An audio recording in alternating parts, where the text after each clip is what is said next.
Ladies and gentlemen, welcome to another edition of NASCAR Chase for the Cup 2005 on the channel. It's the MBNA 400, a salute to heroes at the Dover International Raceway. This should be a fun one, very fast and dangerous racetrack on this game, that is for certain. I am sure we're going to see a couple of hard, vicious crashes before the 400 miles and the 400 laps are up at the Monster Mile here this evening. Like, share, and subscribe for more daily NASCAR content. If you're new to the channel, we have full race live streams both with NASCAR video games past and present. We also do that for live races on the weekend as well as predictions, getting you set up for your fantasy advice. Speaking of which, with my fantasy team yesterday, I forgot to set my lineup. I thought I had set my lineup the night before I went to bed. I guess somehow, some way, I ended up not setting my lineup. So my lineup was actually from before last weekend. I did have the bonus picks in, but for whatever reason, it did not save the my picks from the week before. Luckily, I had Chase Elliott, I had Ryan Blaney, and William Byron, so I did pretty good there. And then the other two drivers on my team, I had Kevin Harvick, who we know, unfortunately for his sake, how his day went yesterday, so that didn't work out very well. And I also had who else did I have in my starting lineup? I had Bell on my team, and then I think I had Stenhouse, but I benched Stenhouse for Bell or something like that. So it ended up not going exactly the way I had intended. This is not a premiere. No, this is live. This is live. It'll say premiere, I believe, on like the upper right-hand corner of the screen or something. Maybe that's only on my end. I really don't know. But this is live. This is live. And thanks for everybody tuning in. A lot of you guys wait down in the chat before. Ashton G, Billy Kramer, Joshua Rumsey. Inside Uranus, welcome. Regular season champ in the NASCAR Fantasy League. Patrick Shadley. R6R6. Dark Crypto and Cars One Boy. Welcome to the stream, everybody. So let's get on into this race. We got 400 laps, 400 miles on tap. Jimmy Johnson will be starting on the pole. The fastest in practice were actually the Fords of Dale Jarrett and Elliott Sadler. There you see right there. Jimmy Johnson was third fastest in final practice in the happy hour session. So the Robert Yates racing cars looking to be pretty quick here tonight, but it's an all Hendrick Motorsports front row. Jimmy Johnson's got a special Platinum Lowe's paint scheme tonight for the first time. We will run this paint scheme this season as he leads the field into turn one. The green flag is in the air at Dover. Inside Uranus, well, oh, no, yeah, I already stated that. Hey, look at that, the first ever super chat on the channel. Thanks for everybody again tuning in, and thanks for the super chat Inside Uranus with a bunch of smiley faces and money signs. Do you know what race you are going to go to at least next year? Oh my goodness, this is a dangerous situation early. Tony Stewart led lap one, contact between Bobby Labonte and Dale Jarrett down the back straightaway into turn three. I got monetized on Monday last week. Well, I should say I had to go through like a process that took like a week before I actually got monetized. So today's the first day that I'm getting ad revenue or anything like that. And obviously the super chat's available now, but we hit 1,000 subscribers last week on Monday. I had to do a bunch of like stuff. I had to sign off online and stuff on my emails, so I couldn't actually. I had to wait for all that stuff to go through. It said it was through like 2 days ago, but for whatever reason, I wasn't getting anything. So that, but I don't know. Oh well, it's good now. Thanks for the super chat, by the way. So Tony Stewart's led the first 3 laps of the race. Jimmy Johnson's challenging hard for the lead. Bobby Labonte put a lot of pressure on Johnson the opening 2 laps. Now Johnson gets to the inside of Stewart off 4, and he clears him into turn 1. Stewart was aggressively trying to stay on that right rear corner panel of Johnson, but it's Johnson who pulls clear, and Stewart gets into the wall up turn 2. Tony Stewart brushes the wall off turn 2, and the Joe Gibbs Racing Chevrolet is behind the Hendrick Motorsports Chevrolet at the front of the field. 5 bonus points now for Johnson leading his first lap after qualifying on the pole. Yeah, thanks. I was wondering also where you were in the chat, because I've seen you like very briefly a couple times recently. Then you said something about you just got done with your midterm, so I'm guessing school has been pretty hectic for you over the last month or so. But yeah, I've been meaning to ask what's the best way to try to get a hold of you for those Well, because you won the contest for the regular season. I might wait till the end of the playoffs in case you win twice. I don't know how. I never really thought of anybody winning twice. I don't know if we would do just like 4 tickets for the same race or 2 separate races. I guess that would be up to you if you if you do end up pulling off the playoffs as well. You were leading there briefly, and I think you've fallen back to like 4th or 5th now. But yeah, it's definitely pretty tight at the front. That's for sure.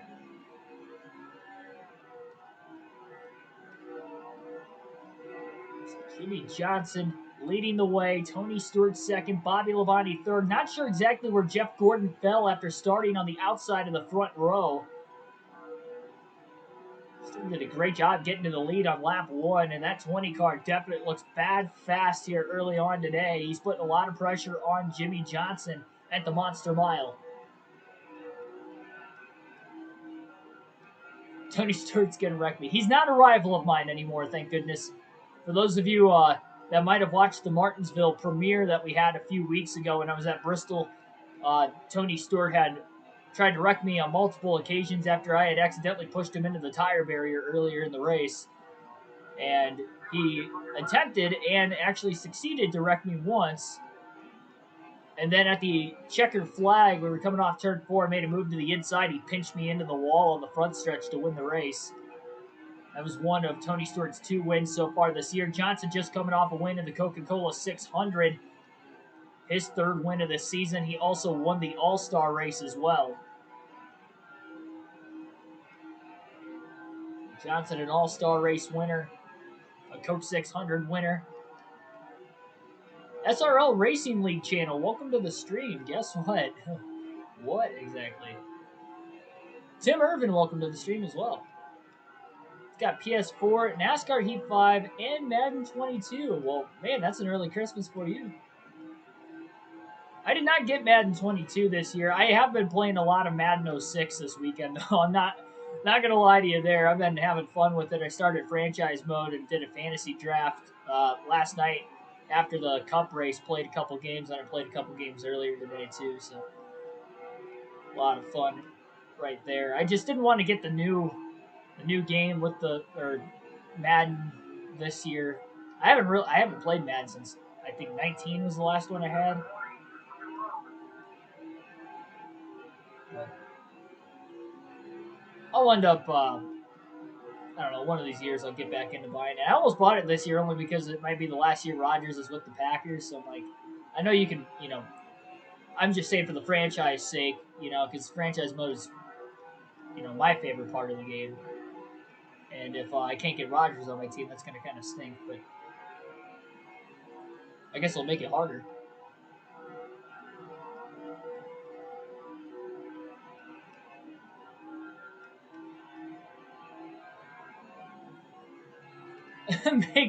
You'll make your decision when you make the playoffs. Yeah, whatever the case is, you will have to let me know before the end of the year, the calendar year, so I can plan it out around like the holiday season this year because I've been in the process of planning my travel schedule. I pretty much know most of the tracks I'm going to next year. There's still 2 of them that are kind of up in the air. I know you mentioned Sonoma.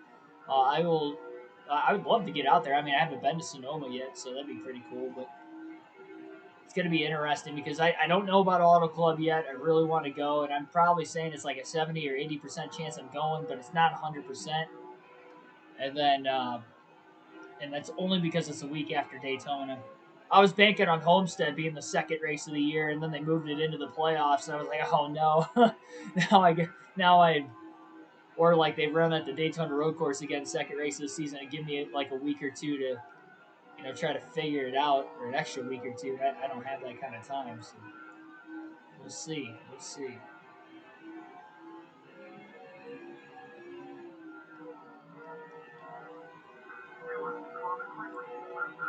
2011 was the last time. Who was on the cover of that? Was that Drew Brees? Drew Brees on the cover of 2011. I think I had that one for my PSP. Madden 06 was always my favorite. That was the one I played the most. But really, like 06 to whatever year Peyton Hillis was on the cover. Was that 2012? Those are like Those were really all good. They kind of slowly regressed, but they were all still pretty good.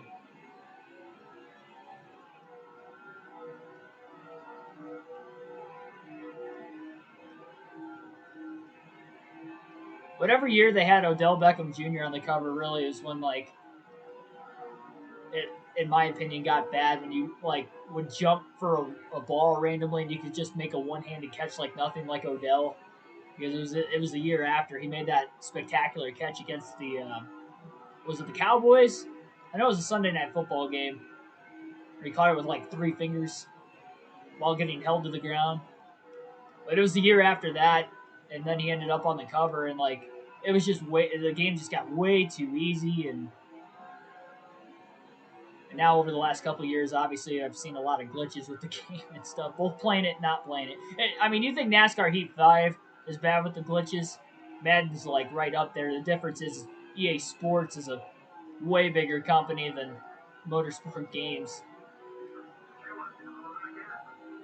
It's unfortunate. Well, Johnson's led every lap from lap 6 to now. Tony Stewart, though, has not gone anywhere. He's been on the back bumper, challenging, waiting for Johnson to make a mistake, but Johnson hasn't made a mistake. It was just a matter of Stewart jumping the restart a lot better from that third starting position. Have to wait to see if Elliott Sadler or Dale Jarrett might have a chance to get to the front of the field. Again, they were the 2 fastest in that happy hour final practice session. So we'll see.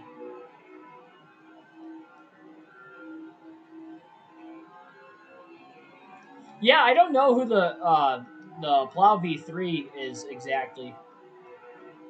If you are watching the stream right now, let me know because I'm not sure exactly who that is.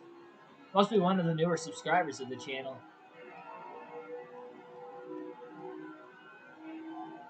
But yeah, they're leading the way right now. It's really tight between first and third. It's only like what, like 20 or 30 points. 4 races to go. The wild card races are pretty well. Martinsville might be a wild card race yet too, depending on what drama entails at the end of the race. But I think the next 2 weeks, or at least Texas, should be fairly tame. Diamond Jeff, welcome to the stream. Dark Crypto, welcome back. NHL season starts tomorrow. Yeah, I think the Red Wings' first game isn't until like Friday, if I'm not mistaken. Oh, maybe it's not Friday. But I think it was the 15th. And the 15th is Friday, looking at my calendar. I shouldn't have looked at my calendar because now I'm about to lose the lead. Tony Stewart to the inside of Jimmy Johnson. Johnson just barely grazes the wall.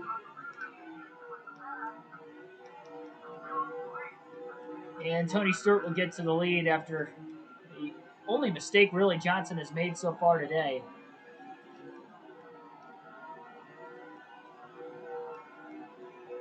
Yeah, it's finally, the monetization finally went through after a week of waiting. I guess 8 days if you count today, but I got emailed like at like 10 o'clock this morning that finally like they approved me. So yes, indeed.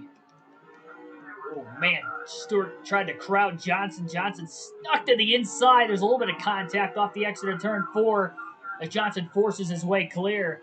Tony Stewart did not give him a lot of room that time. And now Stewart with the crossover on the other end of the track in 1 and 2 after Johnson had failed to keep the momentum up. Johnson with a side draft. Now he gets a little loose into turn 3, and Stewart's going to nab the lead right back again, it looks like. Bobby Labonte might challenge to the inside as Johnson brushes the wall off of turn 4. And here comes Gordon now. And Labonte's trying to take his first lead of the race. Matt Kenseth in 5th. Right behind Gordon. He's trying to get around the 48 of Johnson, and Stewart leads once again. Johnson shuts the door in the center of the corner on Gordon in turns 1 and 2.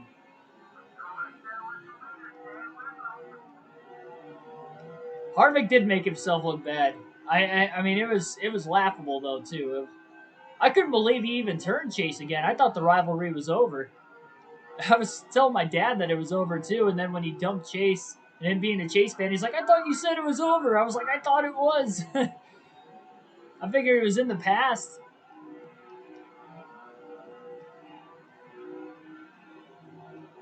I mean, it's clear that Harvick took him out intentionally, in my opinion, and it's clear, at least to me, or not completely clear, but it's majority of it. I think he took him out, thinking, well, if I take out Chase right now, I can get to the round of 8. The problem is I mean, we've seen rivalries in the playoffs not end well.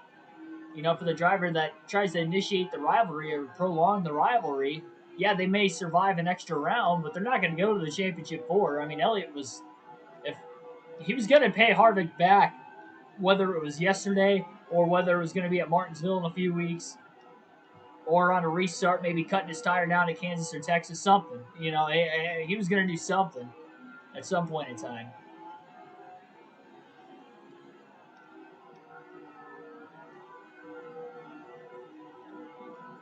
It should be over now. I mean, I thought it was over before, but the only way it would not be over is if Harvick advanced to the next round of the playoffs. But now that, you know, Harvick obviously had wrecked and Chase, yeah, he didn't actually get payback on it, but I think that's good enough payback. Seeing, catching up to him just to see him wreck right in front of you, trying to stay away from you.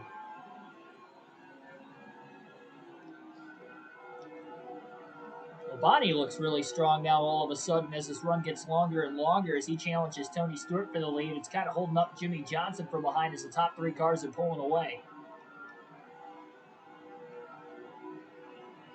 Bonnie slides up the racetrack, though, in line behind Stewart. Johnson clears him off the exit of turn 4.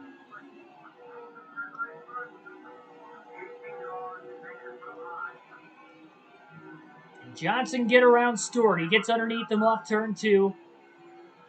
He'll have the advantage on the inside into 3, and Stewart hits him. Stewart hits Johnson on corner entry. I think he was trying to side draft him. He just cut it too close. That easily allows Johnson to clear him.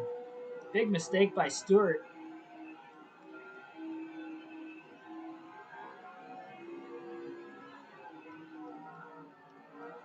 So Tim sold on Harvick, costing Elliott the championship. I don't understand why he would want, like, Harvick wrecked Chase yesterday. Chase literally didn't do anything other than put pressure on him. Oh, man, Stewart hard into the wall in turn 1. Labonte to second now.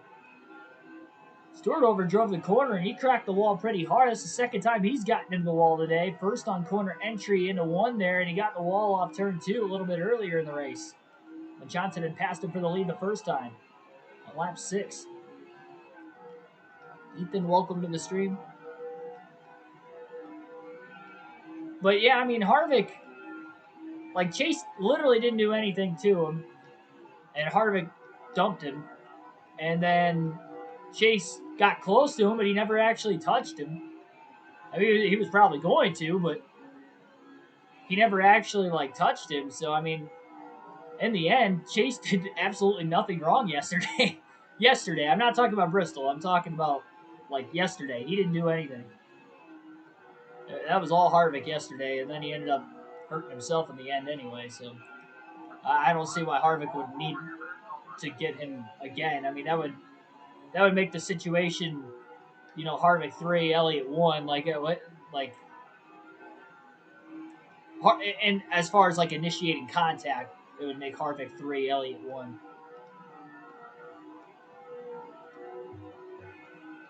I mean, I guess on a technicality, they're 1-1 in their circumstances against each other because Harvick won the battle at Bristol at the end of it, even though Elliott held him up and cost him a chance at the win. But then Elliott definitely got the better end of things yesterday. Not only finishing better than Harvick, but Harvick got eliminated from the playoffs and Chase moved on.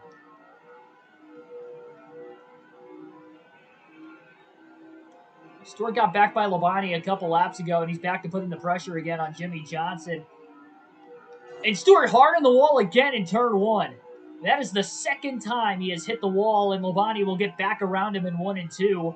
And that stretches Johnson's lead out to a half a second. I think Stewart just gets either really, really tight, or he's just flat out overriding the corner into turn 1 when he gets really close to the back bumper of the 48.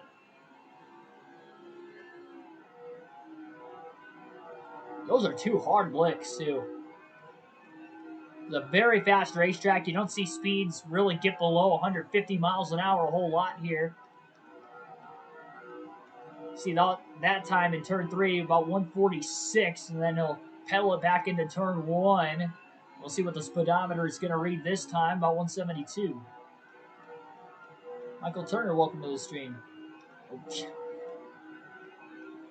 Looking at my calendar, and I was looking at the chat, and almost made a couple mistakes already. 11 people watching the stream right now. Thanks for everybody tuning in on this early Monday evening. A little bit of a longer race today, 400 laps at Dover, so that's why we're starting at 6. Next race will be tomorrow for the NASCAR Chase for the Cup 2005 season as we go to Michigan for the DHL 400. So my home track personally, the first of 2 trips to Michigan on the season. That start time will start at 7 p.m. Eastern Standard Time. So again, 7 p.m. Eastern Standard Time tomorrow. NASCAR Chase for the Cup 05 at Michigan. And then Wednesday, we'll have an online lobby, the final online lobby stream for NASCAR Heat 5, leading up to our Championship 4 race at Talladega on Thursday night. Harvick and Elliott wreck themselves. Welcome to the stream. Way to play to current times with your channel username. Harvick and Labonte starting to go back and forth more and more now. We'll see if Johnson will get a lot of pressure from Stewart again, and hopefully Stewart can hang on to his race car going into turn 1 this time, as he's within about a half a car length of the 48. That's a little loose on corner entry that time, but he still kind of holds the bottom well enough to keep Stewart behind him for now.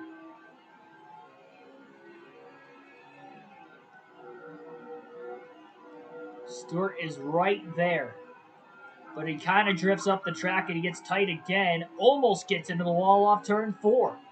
Lost a little bit of ground on corner exit that time, and Johnson pulls away into 1. Not by much, maybe a car length at the very most. Race is flying by so far, already over 50 laps into the 400 miles and the 400 laps today.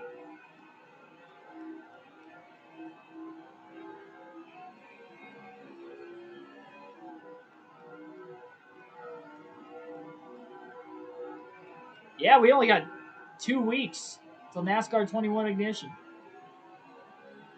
Crazy. Guess it did come by a little bit quicker. Tony Stewart to the inside of Jimmy Johnson. Johnson tried to hold the exit of turn 4 on the outside. He actually did pretty well that time. Contact with Stewart, and they're in the wall. Both cars in the wall. Labonte will get to the lead on the inside. I think Tony Stewart overdrove turn 1 again, and he just got into the side of the 48. Both cars end up in the wall. Labonte's pulling away. No caution. We stay green at lap 56 now. Gordon has caught up in 4th place as well. And Stewart trying to run down his teammate in the lead. Chevrolets run the top 4, while Kenseth is the first Ford in 5th. And no Dodgers, at least in the top 5. Johnson catching up to Stewart here quickly. I believe Stewart just overran the corner. We've seen him hit the wall on his own in turn 1 twice. And then that was the 3rd time, but he had the 48 to kind of put the buffer to keep less of a hit into the wall for himself. And Tony Stewart just has a nil-handling car on that end of the track. Johnson cuts in the center of the corner as he dives underneath Tony Stewart. And he hits Stewart back saying, hey, this is my position, and he cuts him off getting into 1 as well. And that will open the door up for Jeff Gordon to get to the inside of Stewart now for 3rd place. A little teamwork there. Johnson not taking it from Tony Stewart here today. Speaking of a rivalry, we were talking about Chase Elliott and Kevin Harvick's rivalry. Again, don't forget what happened at Martinsville between Stewart and Johnson. I know that was about 6 or 7 races ago on the season, but this is another short track.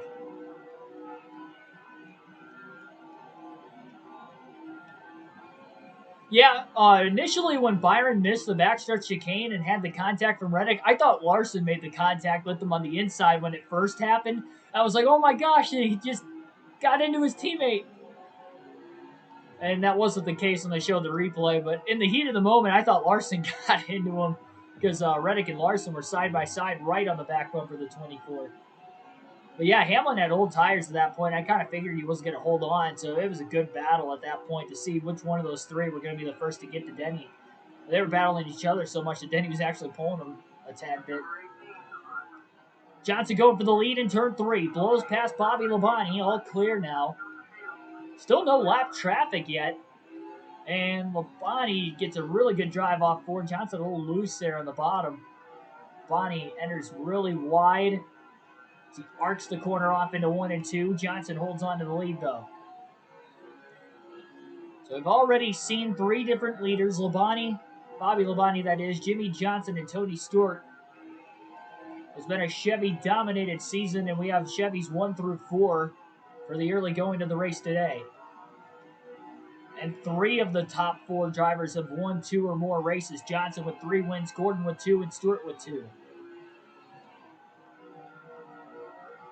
Labonte winless, so is Matt Kenseth. Kenseth won 2 Busch Series races, but he has not won a Cup Series race yet this season. Of course, he would be the defending champion. This is a 2004 video game, and he won the championship in 2003. It would have been the final year of the Winston Cup points format. Of course, this is the first year of the chase for the NASCAR Nextel Cup.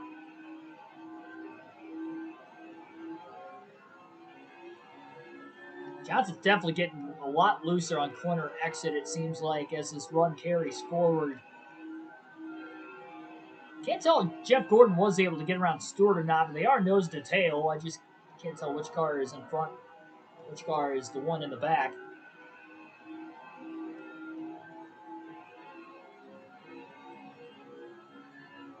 Of course, that damage from Stewart as well could be upsetting the race car, the 48 as well. Scrape into the wall off turn 2. Well, if it makes you feel any better, Inside Uranus, I had Harvick in from the week before on accident because I forgot to set my lineup, so I'm with you on that one. And he was out running Bell for most of the day because Bell kept having problems, so I ended up having him in my starting lineup for the final stage. Johnson brushes the wall down the back straightaway before entering turn 3, giving Bobby Labonte the lead back once again as we alternate through the different camera angles for the first time today as Labonte shuts the door late on Johnson there.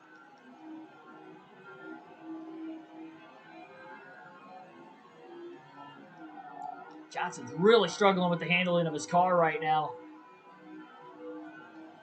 This concrete surface definitely eats these tires away. And as we get further and further into this run, it's becoming more and more so. And now we're about to have lap traffic for the first time. We had 4 cautions at the Coca-Cola 600. That race was also 400 laps, but an extra 200 miles. Definitely a dangerous racetrack as far as how high the speeds are here and how easy it can be to get out of control. 145 and Kyle Petty both going to go lap down. Johnson slides up the racetrack. Kyle Petty brushes the wall off in turn 2, and so does Jimmy Johnson. The grip level is definitely low, and the 48 is bobbling around more and more. And there it is again. That was a bad timing for the right front to hit the yellow right off the exit of the corner as Johnson was already struggling.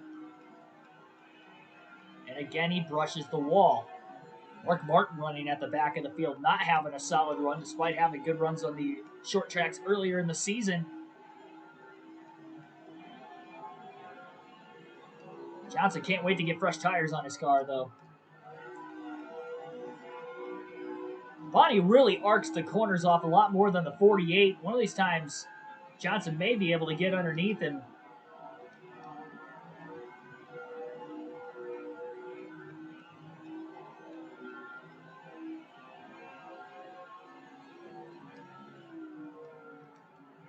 I'll tell you what, though, I'm glad I'm going to Martinsville in a couple weeks. I got to see the start of the rivalry at Bristol, and I would think it's over now, but if it's not, Martinsville will probably be it, and I may get to see the end of it as well. Bonnie checking up behind the lap traffic. Johnson gets tight behind the 18. Side-by-side lap traffic in front of Labonte. That is not helping them at all. 3 wide off the exit of the corner. There's contact. The lead between the 6 and the 143. Contact and up into the wall goes the 143 now as Johnson forced his way 3 wide. He got into Martin, a little chain reaction of events that time. Both those lap cars were holding up the top 2. Just a little bit too long. I don't know how we're still caution-free 75 laps into this race, but it has been getting dicey here recently.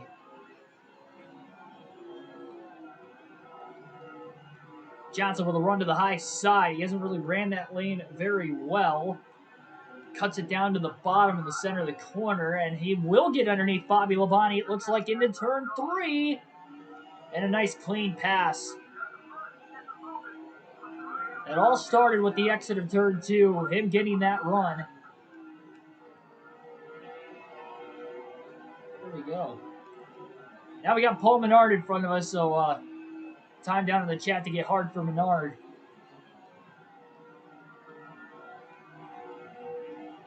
We haven't seen him in a while outside of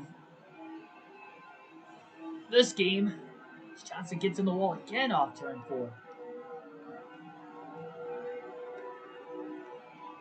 At least he held on to the lead that time, but he is struggling in traffic and on old tires.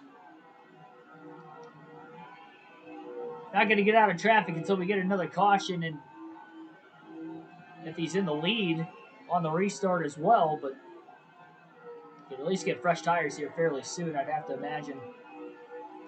Should be a 3 pit stop race today, at bare minimum.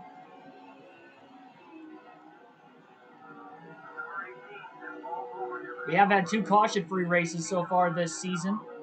Labonte to the inside, picking Johnson behind the lap car of Menard. And Labonte back to the lead again, and now he will try to get to the inside of the 33 of Menard, and he will. Johnson dive bombs underneath Labonte. A really good exit to turn 2. That seems to be Johnson's best corner exit when he can get the car to cut down. And again, he passes Labonte. Great crossover move. Now the 177 car is blocking the 48, trying to stay in the lead lap.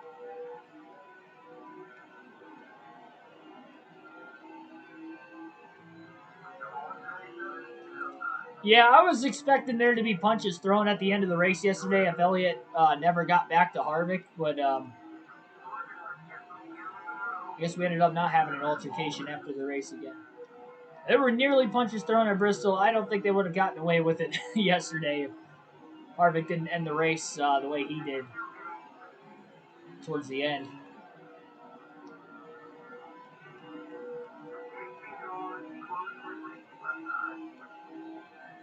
Johnson underneath the 103 off the exit of turn 4, giving himself some room. Bobby Labonte not that far behind. He's not going to be able to get around the 103 that time, though. And Tony Stewart all of a sudden has closed very quickly. Stewart might be the best of the drivers at the front of the field in getting through this lap traffic because he was a few seconds off the lead and is closed down in the back bumper of the 18 of Labonte for second place off turn 4. Labonte got caught behind the 103, then he got underneath him there on the front straightaway, and he'll clear him in the middle of turns 1 and 2. All 43 cars still in the race as well. Not only we haven't had a caution, but nobody has blown an engine or anything of that nature so far.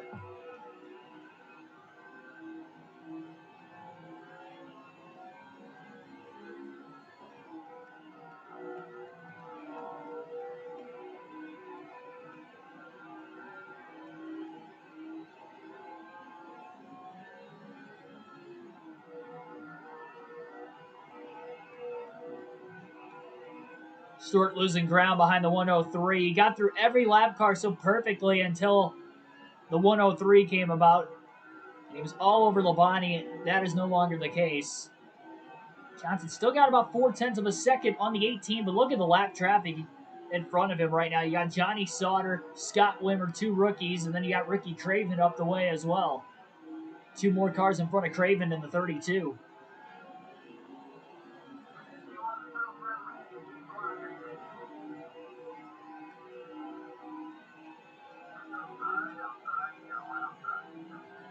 Menard would have made it in Cup, but he would have been a really good Xfinity Series driver. I mean, he has a handful of Xfinity Series wins, so I just feel like, and he was really competitive there too, especially later in his career. Ooh, we'll contact the lap cars up ahead. 107, I can't tell who's on the outside of him, but saw some sparks flying getting into turn 1 that time. Nice to know at least the battle for the lead has mellowed out a little bit over the last 10 to 15 laps. And as I say that, Labonte's charging hard. Labonte actually clipped the apron. Oh, Labonte's got a problem. Labonte's got a problem. He is slow, and I believe he has just blown an engine. Oh, what a tough break for the Joe Gibbs Racing Interstate Batteries 18 team, as I believe he just blew an engine while running in second place, less than a half a second off the lead. Led some laps and got some 5 bonus points earlier on in the race, but unfortunately, his day is going to come to an early end. He is the first driver to retire. Down the back straightaway, there's no real apron there on either of the straightaways. Hopefully everybody gets by him all right. And yeah, there is Labonte on the inside of the racetrack. Johnson clears Ricky Craven to put him a lap down now.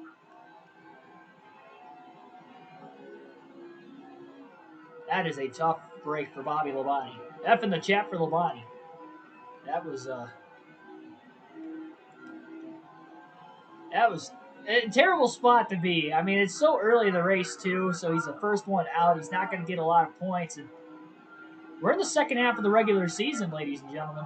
After this race, we only got 11 races till the playoffs. We don't know how Daytona's going to end up in a few races yet. Contact getting into one between the 176 and Johnson, who's trying to put him a lap down. Now Johnson to the wall off the exit of turn 2. 107 piles into him now. And Johnson, who had nearly a 2-second lead, it's now down to 9/10 of a second. And green flag pit stops are starting this lap as well. So we've got some drivers short pitting all of a sudden.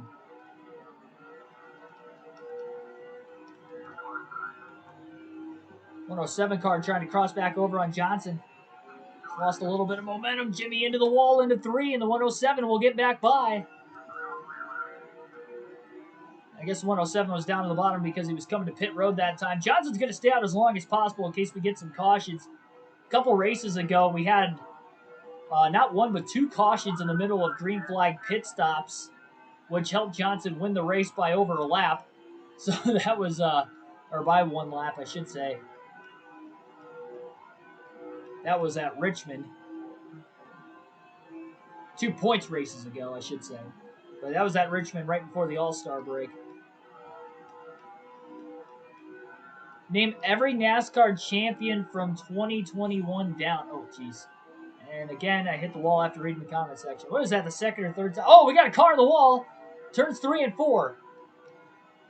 And again, we stay green. There was heavy smoke. Somebody's wall riding all the way down the front straightaway now. Can't tell who that is, and I believe it's Kevin Harvick in the 29. So problems for Kevin Harvick. I'm not sure if he got into a car that was trying to get onto pit road or what the issue was there, but Harvick got in the wall. We stay green. He loses some track position. And this has been an action-packed opening quarter of the race. Johnson tries to stretch his field window as far as he possibly can. Yeah, so we got obviously no champion yet. So far this year, you got Chase Elliott 2020. 2019 was Kyle Busch. 2018 was Joey Logano. Truex in 2017. 2016 was Jimmy Johnson. 2015 was Kyle Busch. 2014, Kevin Harvick. 2013, Jimmy Johnson. 2012, Brad Keselowski. Tony Stewart, 2011. Johnson 5 in a row from 2010 to 2006. 2005 was Tony Stewart. 2004 was Kurt Busch. Matt Kenseth, 2003. 2002, Tony Stewart. 2001, Jeff Gordon. 2000, Dale Jarrett. 1999. Man, who won in 99? I want to say Gordon, but no, it's not Gordon. It's not Gordon. Don't take that for granted. Dale Jarrett, I think. I think Jarrett won back-to-back. No, sorry, I'm sorry. Bobby Labonte won in 2000. I was wrong on that. Labonte won in 2000. Jarrett won in 99. Then Gordon in 98 and 97. Was it, oh, geez, 96. See, this is before I'm born now, so, like, that's where it gets kind of tough because I wasn't around to watch NASCAR in the 90s. 96. I want to say Dale Sr. Or did Gordon three-peat? Gordon's got 4 championships. I've named 3 of them. I think Gordon won in 96. He three-peated, didn't he? Another brush into the wall. Yeah, Dale Jarrett was 99. Labonte was 2000. I flipped those around by accident.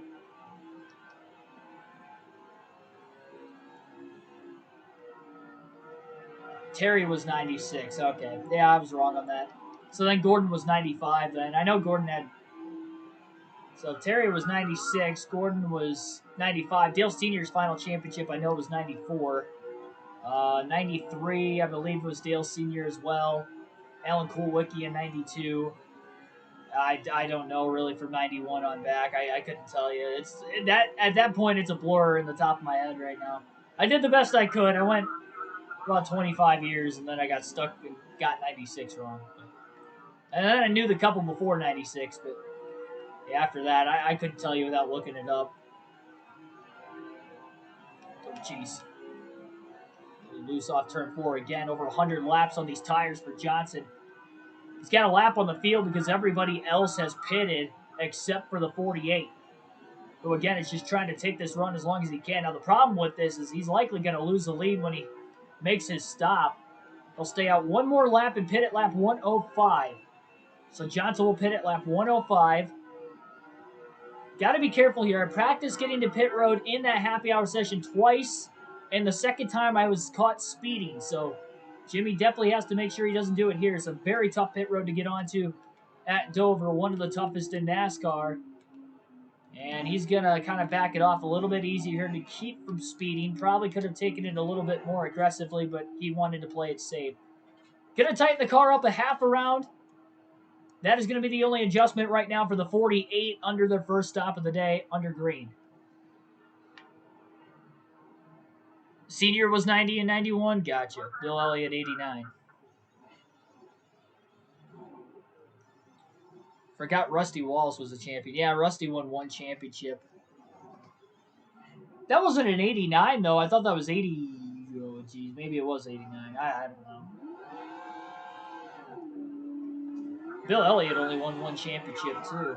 It's because Dale Sr. was winning them all at that time. Dale Sr. and right before Dale Sr. was Darrell Waltrip winning a bunch of championships. Well, Waltrip, Allison, they both won a few, and then Kelly Yarbrough won a few. Of course, Richard Petty from the early 80s to 70s, early 80s. Jeez. Full tires getting up to speed here for Johnson. Trying to tighten the car up a little bit. He'll come out in 6th place. Jeff Gordon actually is the driver who cycles to the lead. Johnson about 4.5 seconds back. See, Jimmy got through the lap traffic all right. 89 was Rusty. I was thinking Rusty won his title earlier for some reason. I don't know.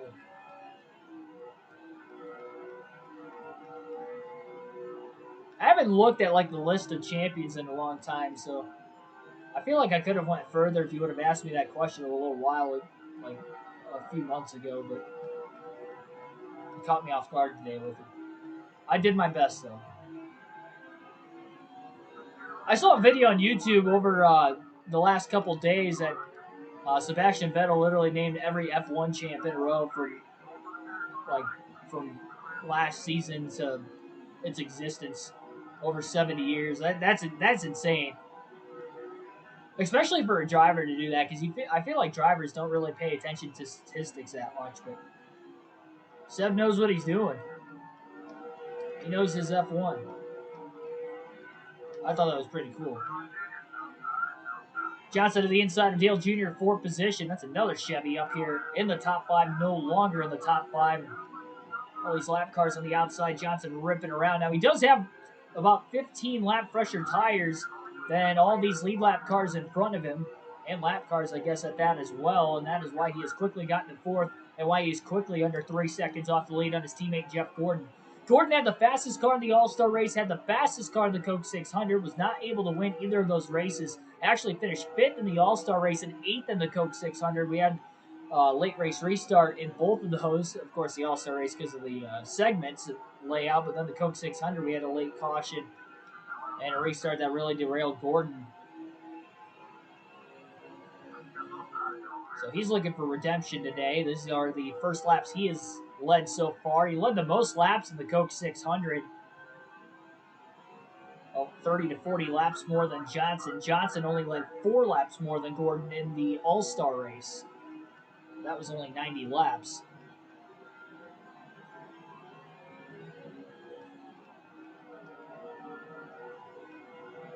No idea who won 85 or 84. I think Waltrip won in 84. I'm not sure about 85, though. I'm going to guess maybe Waltrip won both of them. I'm either going to say Waltrip or Allison. Bobby Allison. No, wait a minute. When did Terry... Terry was 84, right? And Terry won 2 championships, and they were at least 10 years apart. So it was anywhere from like 84 to 86, Terry won his first title. I'm going to guess Waltrip won 84, though. I know he has 3 championships. Yarborough won 78, 77, 76. That's right, he did win 3 in a row. That's why it's a big deal when Johnson won 4 and then 5 in a row because he broke Yarborough's record. I think Petty won 3 in a row as well, but it's tough to do. Terry was 84. Yeah, I knew it was either 80. It was 84, 85, or 86. Because it's the longest. It's the longest between between championships. That's the record. Is 12. Then I guess it'd be 12 years for Terry Labonte. Longest time between one championship to the next for a driver. Tony Stewart trying to block Kenseth off the exit of turn 4, gives Johnson the run underneath both cars. Stewart shakes a little bit, getting into 1 as well, and Jimmy Johnson's up to 2nd. So we got Hendrick Motorsports running 1-2 with Gordon in the lead. Johnson a little less than a half a second back now in the 2nd place position. Stewart back to 3rd, Kenseth 4th, and the only dodge in the top 5 of Ryan Newman back there trying to hold off Junior as they are 5th and 6th. Jeff Green, first driver lap down in the 43. Driving for the King, Richard Petty. Look at the run Johnson got. Drove it in deep trying to get to Gordon now. Still actually beats Gordon back to the gas. These two have had really good battles at Charlotte, both in the All-Star race and the Coke 600, but not much of a battle here. Johnson on a little bit fresher tires. They are not evened out yet. And it'll be Johnson clearing Gordon easily off of turn 2.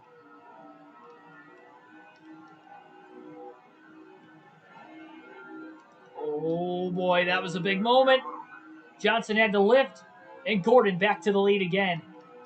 Jimmy just got back in the gas a little too soon, and he had to lift off the exit of the corner to keep it off the wall, and Gordon gets another lap led in there by about a half a car length. Now Johnson crosses him back over the next lap, getting into 3. And as they battle it out, I'm sure Stewart and Kenseth are going to close quickly. Inside Uranus, thanks for the next $2 super chat. Rank the 5 best NASCAR drivers from 2014 to now. So that would be during the 16-man chase/playoff format. I think Kyle Busch has to be number 1, only because he's the only driver to win multiple championships in that stretch, and I think he's got the most wins in that stretch as well. I'd probably go Kevin Harvick 2nd with the amount of races he's won and really clicked off. I would throw Martin Truex Jr. 3rd because he is really Truex, the majority of his career wins have come from all but 2 of them have come from 2014 to now, and has solidified himself, in my opinion, as a Hall of Fame driver. So I'd probably, Kyle Busch, Kevin Harvick, 1, 2, Truex 3, 4, and 5. That's tough because I want to throw Kenseth in there because Kenseth went to Gibbs and he was awesome there. But the problem is he started that in 2013 and you're saying 2014. And Kenseth's best season, in my opinion, was his first year with Gibbs in 2013. He had a really good year in 2015 as well, but That's tough. Man, Logano's got to be up there too. The top three are easy. It's trying to make the cutoff for 4 and 5 is the difficult. Oh, car on the wall, Jeff Gordon. He got tight getting into one like Stewart did earlier a few times, and he nailed the lap car on the outside. We stay green, and that's going to give Johnson about an 0.8 of a second lead. Gordon loses multiple positions. He's at least back to 4th. Stewart to P2 and Kenseth to P3 now. That was a hard lick for Jeff Gordon. And I wasn't aware of who that lap car was to the outside that had gone with him. So that puts Tony Stewart in the driver's seat for now. We have been very close to a lot of cautions already, but still are caution free. And we've seen that kind of an incident 2 or 3 times now.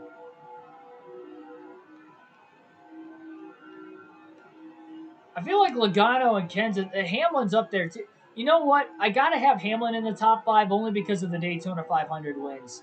Getting 3 of them in that stretch. And I know he hasn't won a championship. I mean, the only other driver to win a championship in the stretch that I haven't named yet would be Chase Elliott. But Elliott's, I mean, he didn't start until 2016. And it took him a few years to get that first win. So I can't throw Elliott in there because he didn't have as long of a reign. I'd probably say Logano and Hamlin. I don't know who I put 4 and who I put 5, though. I don't know who's got more wins in that stretch. I know Logano's got the championship, but then he got 3 Daytona 500 wins. And Denny Hamlin the last 2 seasons has been far better than Joey Logano, too. I mean, that much better. It's just Hamlin's only off year in that stretch was the year Logano won the championship. So it's debatable between Hamlin and Logano for 4th and 5th, in my opinion. But I think, yeah, those guys definitely have to be in 4th and 5th. It's like I weigh a championship more than a Daytona 500, but when you have 3 Daytona 500s compared to 1 championship, it's like, oh man, that's tough. Especially to do that in 5 years. Hamlin's, the tiebreaker there would be who's got more wins, and off the top of my head, I'm not sure. I'm not sure who has more wins. I think Hamlin has more wins, mainly because of last year and this year, but I know he's only got 2 this year, but the 7 last year, I would think Hamlin's probably got more wins that stretch too.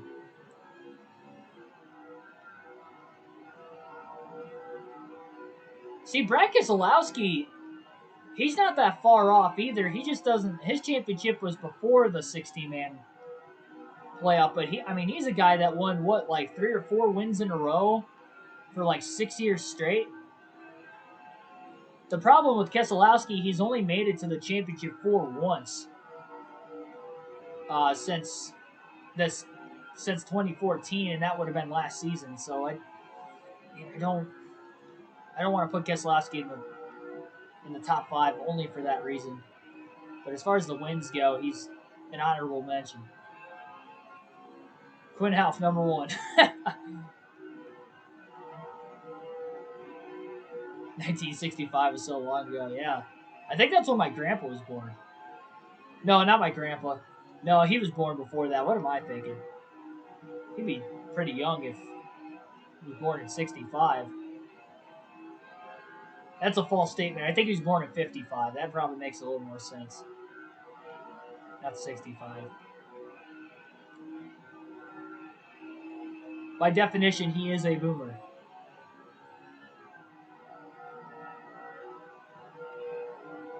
Yeah, I think he was born in the 50s. I mean, it might have... No, there's no way it'd be 65. Because he's like... I don't know what his age is now, though. That's the only thing. I know he's in his 60s. But I don't know if he's in his early 60s or his mid-60s. Yeah, he was born in the 50s. He was not born in 65. I don't know why I was thinking that. He's probably born in 55. Well, my parents are young, but... See, that's the thing, too. It's like... My mom and dad are young. Like, my mom's only 18 years older than me. She was born in 1980. I was born in 99. But my birthday's before hers, so I think she was 18. So she's 18 years older than me. My dad's only like 4 or 5 years older than 4 years older than her because he was born in '76.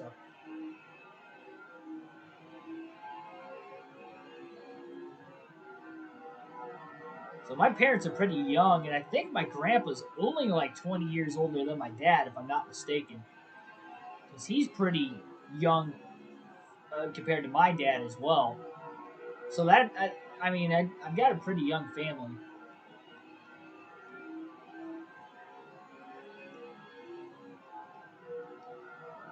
It's just crazy to think like when my mom was my age now, she had 2 kids. Like that just mind boggles me compared to the situation I'm in right now.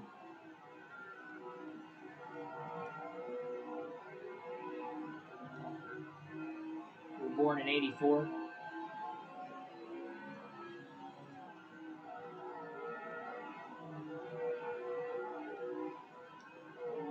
Johnson, your mom is 18 years, not 18 years old. She was 18 when I was born.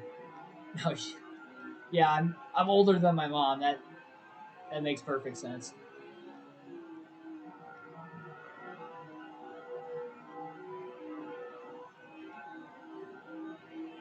Getting banned, no. So my mom was 18. She probably appreciate that.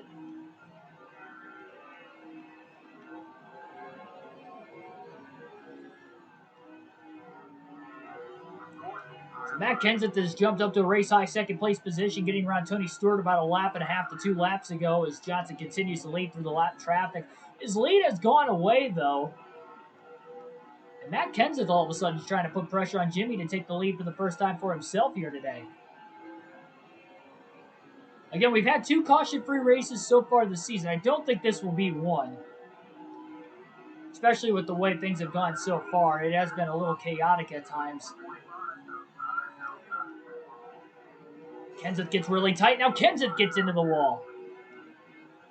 Stewart back to the inside of him for second place.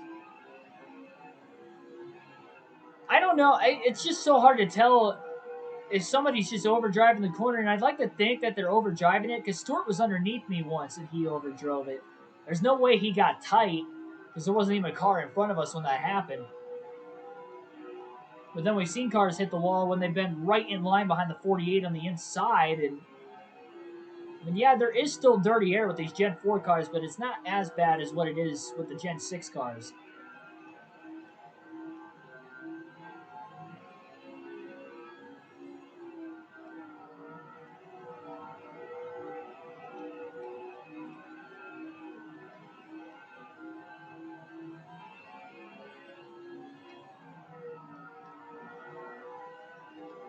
Insult to say you look 18 if you are 16. I don't think so.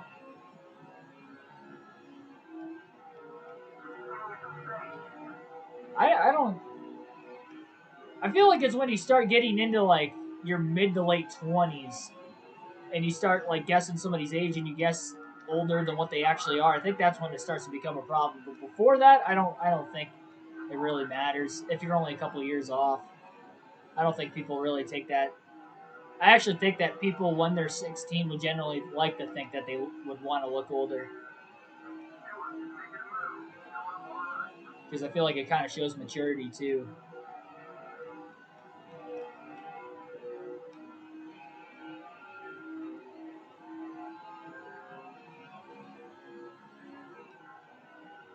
Or at least makes them think they have more maturity. Kenseth Stewart side by side for second place off the exit of turn 2. Kenseth really holding the 20 up tight. A little bit wider entry into the corner for the 17. Stewart gets out of the gas and just lets Kenseth by him. Those two have a history around the mid-2000s. And a bit of a rivalry. Of course, Stewart won 2 championships in the early to mid-2000s. Kenseth with 1. 2 of the top drivers of the series at that point in time. Johnson had not yet won a title. At the time of us racing right now for this 2004 season, he'd only be in his 3rd year. A couple crown jewel wins, though, and we're trying to get him his first championship which would eventually end up getting him 8. Hence the chase for the 8th series. Roles reversed. He did a chase for the 8th series. NASCAR Heat 5 at the end of his career. Now we got towards the beginning of his career, chase for 8 series, trying to get him his first title before he would eventually win 5 in a row, and eventually 8, I guess, if we can get the title this season.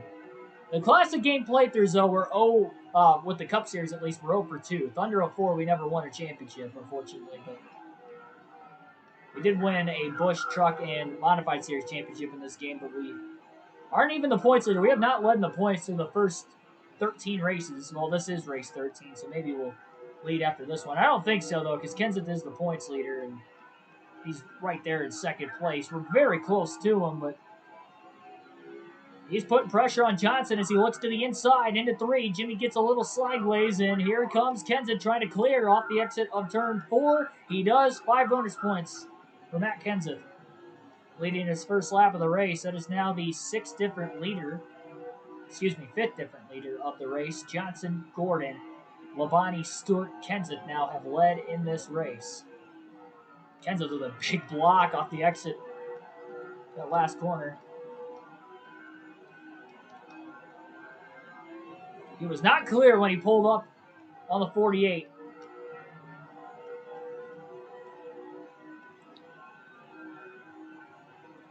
Got lap cars coming up in front of the 17. Jimmy with the run. He'll go to the outside into turn 3. It's going to depend on where the lap cars run. 143 of Rocky Perry to the high side, so Johnson drops down to the bottom. Got it to cut the center of the corner, though. Kenseth led that lap, but it's Jimmy Johnson with a very good corner in 1 and 2. Back-to-back solid corners will allow the 48 to pass the 17. Kenseth almost gets into the wall off turn 2 with the lap car back to his inside. Johnson now trying to lap Joe Nemechek in the 0-1.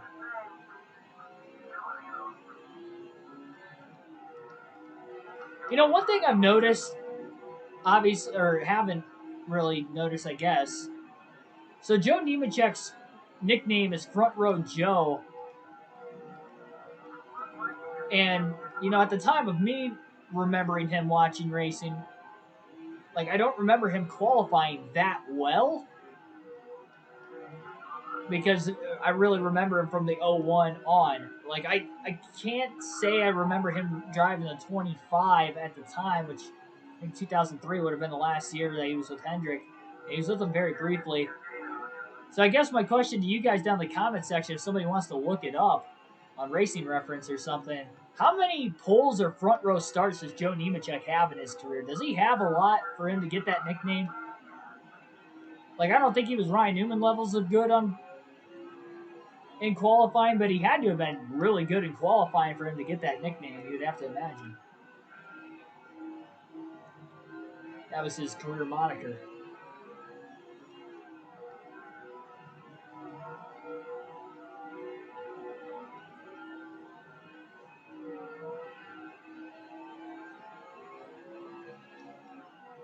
Every birthday I always say I'm turning 21.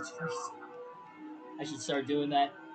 I think my mom did that when I was younger, and I always used to think that she was like 32, like 5 years in a row or something. Lying about her age. Kenseth clears Johnson, trying to clear him right back. Good battle for the lead between the 17 and the 48, similar to what we saw out of the 20 and the 48 earlier, only much cleaner between these two. Of course, these two drivers have really been known for racing clean throughout most of their career. Kenseth was always the nice guy. Jimmy Johnson was always a nice, humble guy as well. Seeing them battle. They had a really close finish with each other at Las Vegas once. I believe that was 2006, if I'm not mistaken. They raced each other really clean then also. Got the pole 2008 Talladega. That was a super speedway race, though. Like, it counts, but as far as, and that was freshly paved Dega too, so it wasn't like, I mean, there was a lot of grip. I'm not saying it doesn't take any skill, it still takes skill. But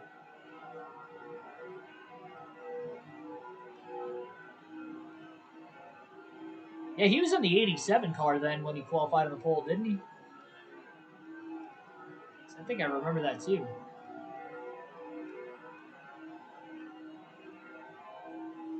Next lap car in front of Johnson. It's a little bit up the way, but it's Greg Biffle in the 16. And actually, Biffle looks like he's about to pass somebody else, but when Johnson gets to the 16 of Biffle, you wonder if he might try to hold up the 48 and allow Kenseth to maybe get the run and challenge for the lead.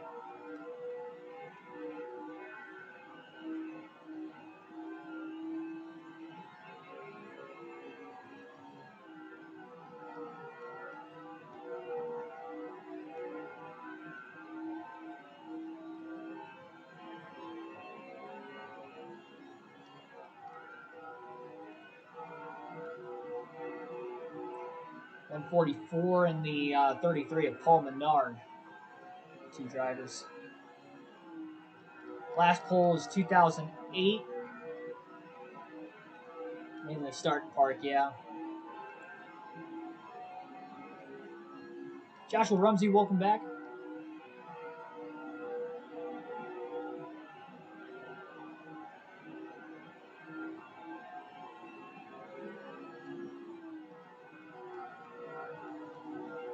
Haven't had much of a break in the action outside of the green flag pit stops. Still caution free. We're almost halfway home. This would be one of the least likely races to go caution free. We're not even halfway there yet. I'm still banking on there being at least one yellow. Johnson's in a little bit better fuel situation than everybody else because he made it to lap 100. Actually pitted at lap 105. So he could definitely make it on 3 pit stops if this did go green. Everybody else, it's going to be a little closer for them. I pitted a lot closer to that lap 100 mark, maybe a few laps before it. Because the green flag stop started at lap 92 was when we first started seeing drivers make their way on to pit road. Johnson took his time trying to get into the pit lane. Of course, was staying out about 15 laps longer than a lot of the other leaders. He fell back to 6th after cycling out of the pits and was about 4.6, 4.7 seconds off the lead before running these drivers back down on his fresher tires. I'm not reading that new name. I get what you did there, and it's funny to a certain extent, but I will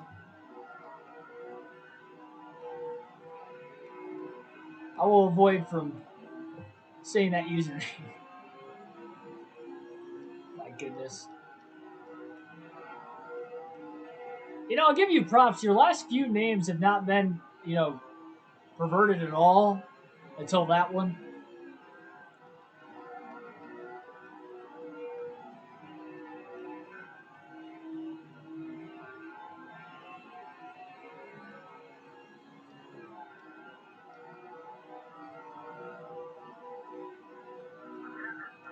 Shots a little wide in 1 and 2. Here comes Kenseth trying to challenge to the bottom again.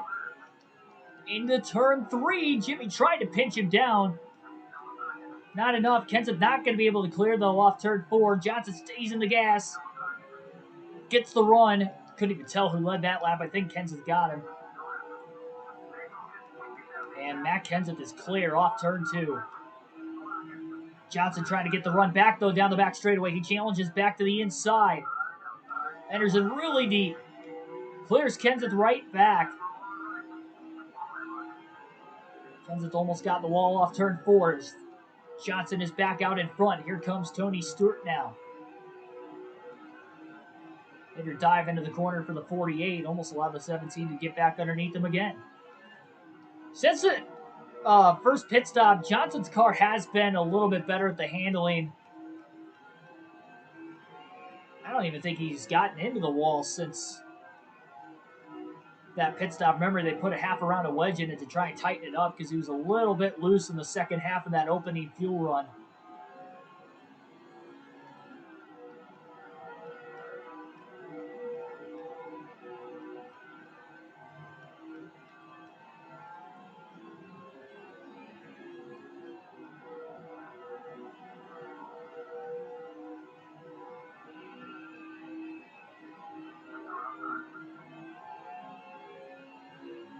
Johnson underneath of Sauter, a little contact. Thought that was going to give Tony Stewart the lead. Stewart just got around Kenseth that last lap, and he's starting to make a charge. He hasn't really been in contention recently. He gets tight.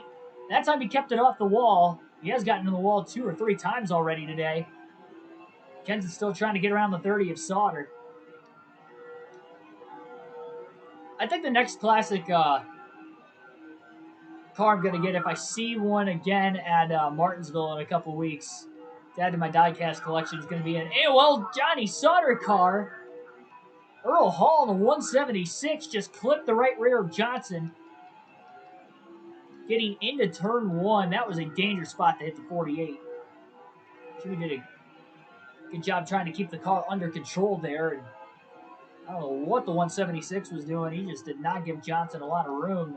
Jimmy almost had him cleared.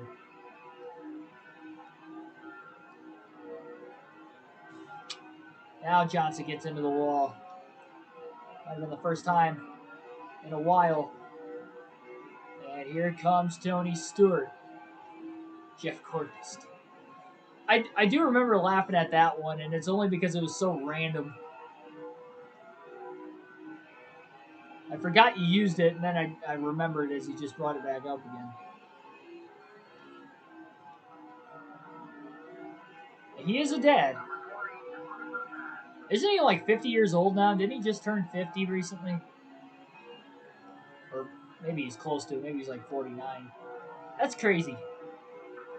It's like, man, Jeff Gordon's 50?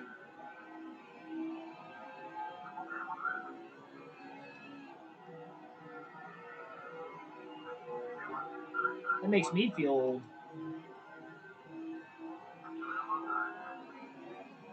Green flag pit stop starting up once again. Johnson going to ride this one out as well, just in case we get a caution.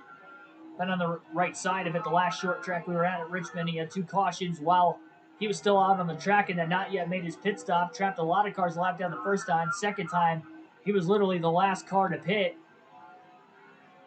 Trapped everybody 1 lap down. Oh, contact with the 107, and now Stewart is easily going to get to the lead. Kenseth the second. Johnson overdrove 1. Saw that out of drivers earlier. Now Kenseth's going for the lead underneath Tony Stewart. Side by side, here comes Jimmy Johnson to try and get the run. 3 wide off turn 4 as Kenseth led the lap. Stewart never got it. And Johnson to the lead again into 1 and 2. Stewart crosses over on the 17 car in 1 and 2 as well. Kenseth bounces off the wall. Stewart clears him for second. And now Tony Stewart's trying to change over to the race lead again. And no, he'll drop to pit road. And Johnson overdrives turn 4 again as he gets into the wall. After that mistake by Jimmy, here comes Kenseth. Tony Stewart, the first of these top 3 to hit pit road. Wonder if Gordon might have already pit, considering he was in the lead earlier.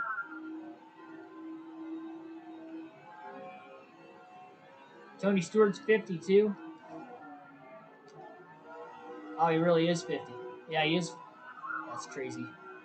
It's like, man, it's just like you grow up watching these guys, and now they're all retired, and it's like, man, they retired, you know, a little bit younger than what they would used to, but now you look at them, and it's like, man, they're getting old. I mean, I don't think 50's old. You still got over a 30-year life left at that point, if all things go well. But this is really tight here. Kyle Petty holding up traffic. Kenseth almost squeezes Johnson into the wall. Johnson pulls clear to the bottom. Now Kenseth's stuck on the I side, right behind Kyle Petty. Kevin Harvick underneath him. Harvick getting up to speed on fresher tires. 48's really loose.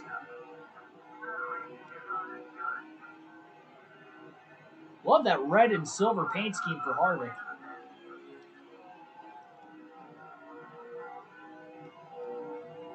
Different type of good wrench colors on the car. Looks like we might have had trouble in turn 1 the last lap, but again, we stay green. Kenseth hasn't made his pit stop yet.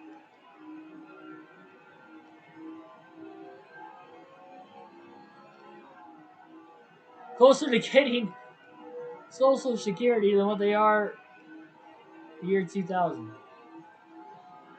Yeah, that's true.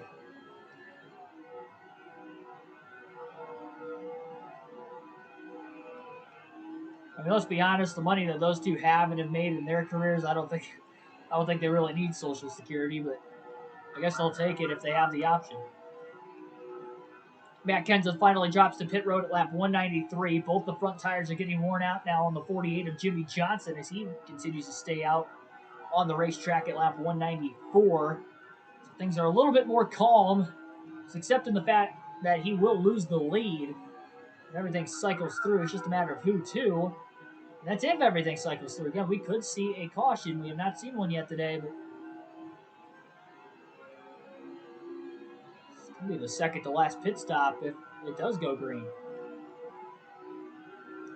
That would just be insane that we could have 3 caution-free Cup races in the first 13 races of the season.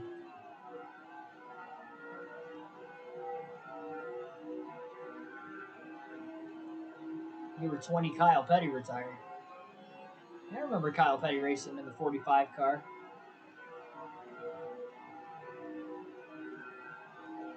He didn't race in the Car of Tomorrow era, though, did he? I think 06 or 07 was his last season. Because he was in the broadcast booth with TNT, I know, in 2009 at least, but might have been in there before that, too. Might have been in there in 08.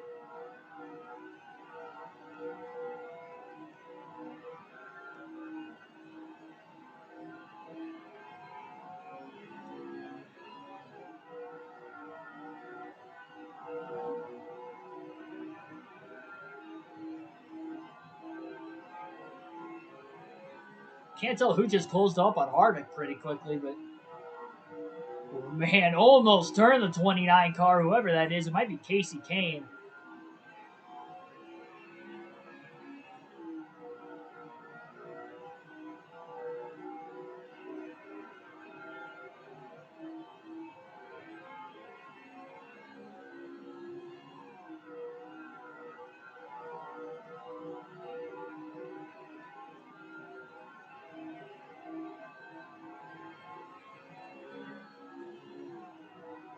Oh man, you're pretty young. Or you weren't watching NASCAR at that time. Oh, car on the wall, turn 4, almost up and over. Sterling Marlin in the 40. Huge crash in turn 4. Up on 2 wheels. Johnson had to brake as it was right in front of him as he misses it to the outside. Good thing he didn't get ran over from behind by Harvick and Casey Kane. And that is the caution Johnson needed because now he is a full lap ahead of the leaders. And everybody else is making their way on the pit road behind him instead of taking the wave around, it looks like. So they're going to try to unlap themselves by beating the 48 off in the pit lane. But hard crash for Sterling Marlin right at about the halfway point. Our first caution of the race. Had to assume we were going to get one today. And that was a hard lick for the 40 of Marlin. Driving that iconic silver bullet paint scheme from Chip Ganassi Racing. That was a violent Dover crash. We've seen a lot of those in the past. And that was another one right there. A few cars beat Johnson off the pit lane, but that was a perfect caution for Jimmy Johnson. He was going to pit within about 10 more laps, and well, he got the caution to pit under yellow. Some drivers may have taken the wave around, and yes, they did. So there are some drivers back on the lead lap that took the wave around. Not everybody pit. But that does give Johnson the lead on the restart. A lot of fast cars like Rusty Wallace, Dale Jr. trying to get back on the lead lap here initially. Double file restart. Kenseth quickly gets to the bottom. I'm not sure who's in second place, but somebody is fairly close with some lap cars in between them and the 48. Watch some damage.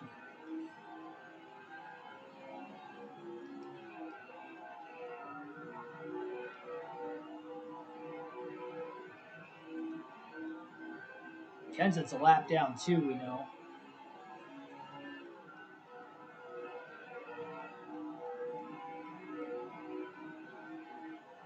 That may have changed the running order quite a bit. I mean, who knows who's in second place right now.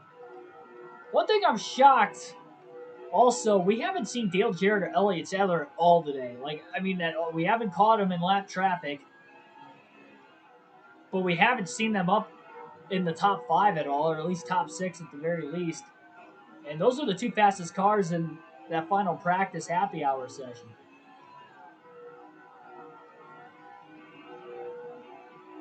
It's putting a lot of pressure, but the 48 has not only fresh tires, as does most of the field, but he's also got clean air, which he hasn't had fresh tires and clean air since the very start of the race when he qualified on the pole.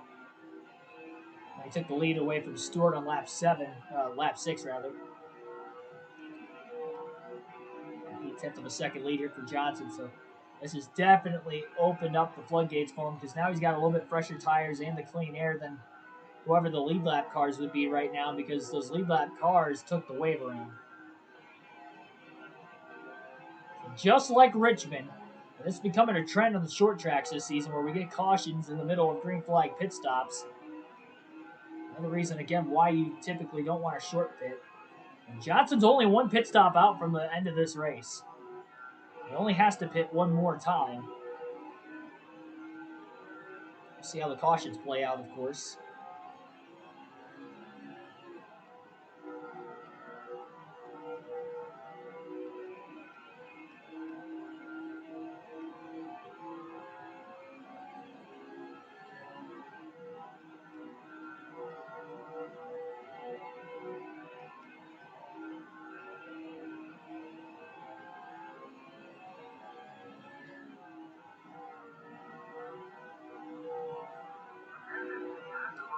Kenza definitely looked fast before the yellow, and him on equal tires with the 48. These two are just pulling away. Kenza up the track a little bit, 1 and 2. Johnson hits his marks perfectly on the bottom and gaps the 17.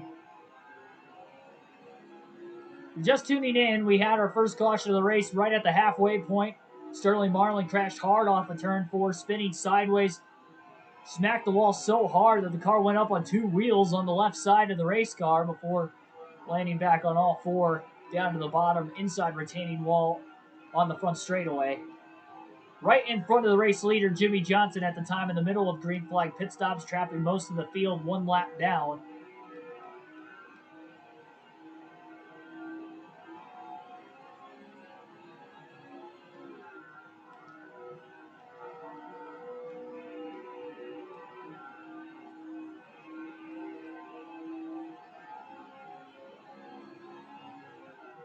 Oh, gotcha. Yeah, I think you said like 50 laps to go or something when I had like 40 or 45 laps left or something like that. That's why I was wondering why you were behind. Because I know the chat's delayed, but I mean, the Roval, it takes over a minute to get around, so I knew you were like 5 to 10 minutes behind. At least at one point.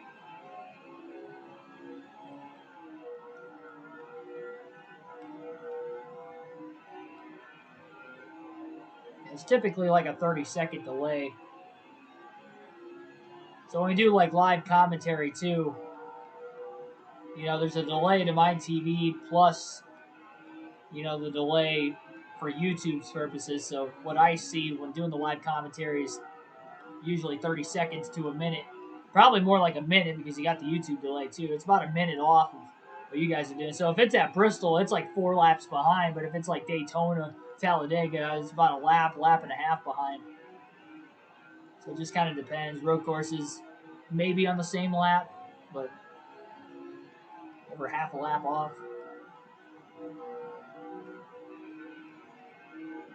Largest lead, though, for Johnson today, 2.1 seconds ahead of second place. He is loving that caution, taking the pressure off of him right now. You know, oddly enough, with this part of the season, I just realized not only it's back-to-back 400-lap races in a race for the Cup Series, this is 3 straight 400-lap races. We have 400 laps at Richmond. Then I know the All-Star race is only 90 laps, but I'm talking about the points races. After the All-Star race, you had the Coke 600, which was 400. And then you had this race, which was 400. Next race at Michigan's 200, but it's 400 miles. That should be a fun one because Auto Club is really fun in this game. We have not raced at Michigan in the Cup Series yet, but if it's anything like Auto Club, we're likely going to have a photo finish and we're likely going to have a last lap pass.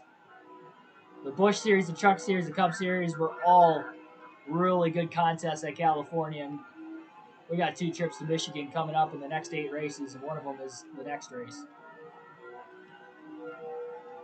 Kenseth is all over the 48 of Jimmy Johnson right now.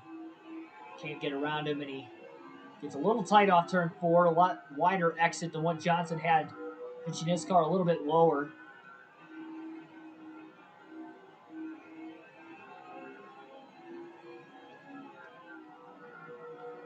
Come on, Goldner. Andretti's entering F1. Is that confirmed? I didn't even hear about that. Did not hear about that.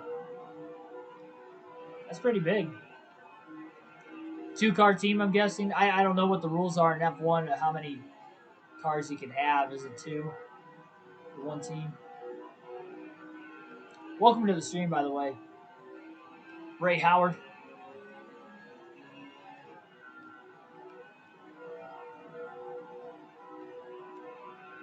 Ooh, Jimmy. A little loose there in the middle of the corner. Left side tires just barely clipped the apron. He didn't slide up the track, though, enough for Kenseth to get the run. I think that's Ryan Newman back there in the 12 car who's kind of catching up to these two as well. Johnson now with about a 2.3 second lead. And Kenseth goes up the track wide in turns 1 and 2, but kind of like Stewart did that last time he went wide, at least the 17 kept it off the wall. That's going to cause an accident one of these times. We've had so many drivers do that today. I did it once. Kenseth, Stewart's done it a couple times. Gordon did it really once with the lap car on his outside. And he hit the wall probably the hardest of all 4 drivers that have gone up there. It's definitely been probably the trickiest part of the track, but I guess if you were to ask Sterling Marlin what the trickiest part of the track is, he'd probably say where he wrecked off of turn 4. His car just kind of slipped out from underneath him. Don't call this the Monster Mile for nothing.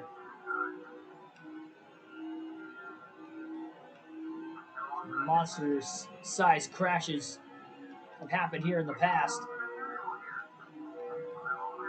Matt Kenseth does get around Jimmy Johnson that time, and that will put Kenseth back on the lead lap. Let's see if he'll be able to try and drive away from the 48. He goes really wide, though, into 1 and 2, and Johnson gets right back underneath him. Jimmy has not cleared him. Pulls up in the middle of 3 and 4, and he will clear the 17 car that time.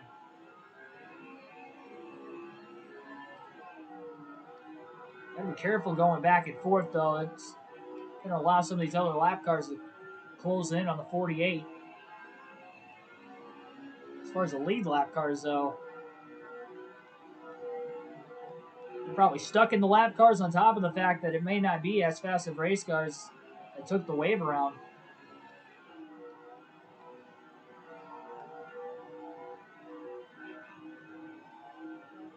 About 105 laps, and he won with Byron. You were racing at Kansas, right? Well, congratulations on your win. Hopefully it was well-deserved. Sounds like it. You led over 100 laps.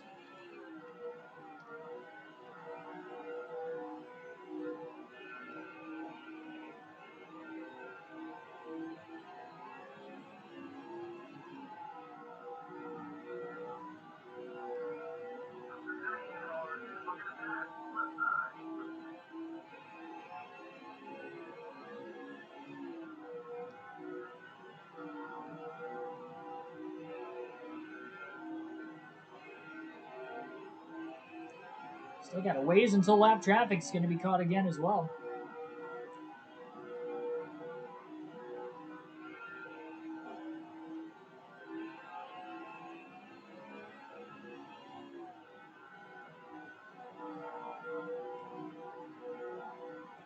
When does that IndyCar game come out? Is that 2022 or 2023? I can't remember.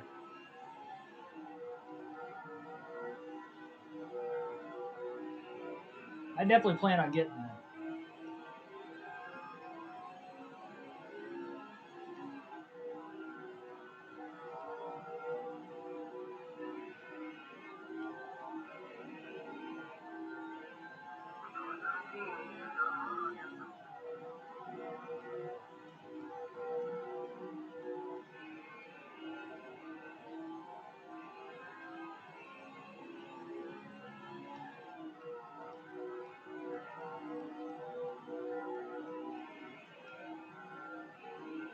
So Kenseth passed Johnson once.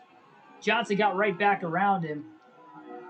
Nose to tail in front of pretty much the rest of the field. But Ryan Newman in the 12, again, I believe it's Newman, is closing in.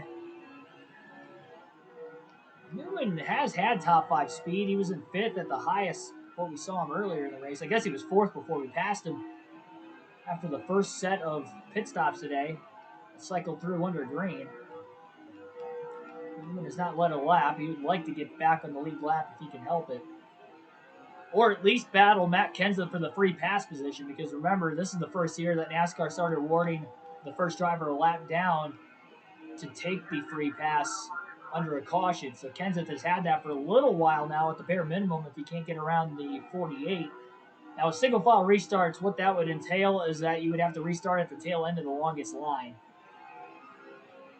Kenseth brushes the wall off turn 4, loses a little ground behind the 48, and the 12 of Newman closes in on the 17 of Kenseth.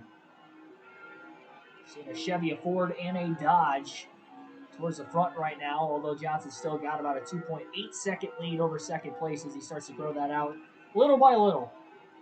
That last lap led, though, for Johnson has just clinched him the most laps led already in the race today, so he's looking at 10 bonus points. A win will get him a max points day. It'll be his second max points day in a 3-race stretch.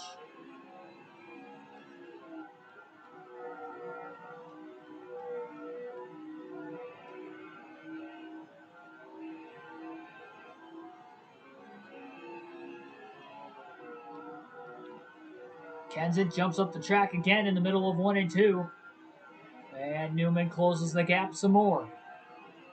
That's the second time Kenseth has done that since the restart, but only that time, as well as the first time, he was able to at least keep it off the wall, keep the car clean as much as he possibly can.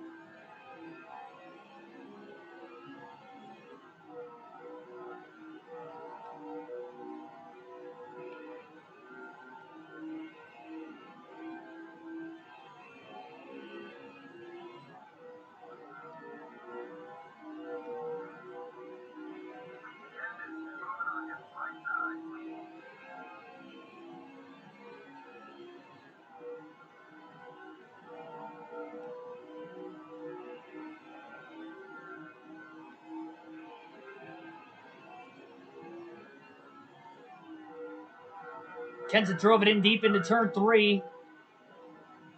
Gets to the inside of Jimmy Johnson. Big clearance off turn 4 as he throws a major block. Johnson drives it, though, deep as well into 1. Trying to get the 17 back. He knows Kenseth has got a fast car. He would like to keep him a lap down.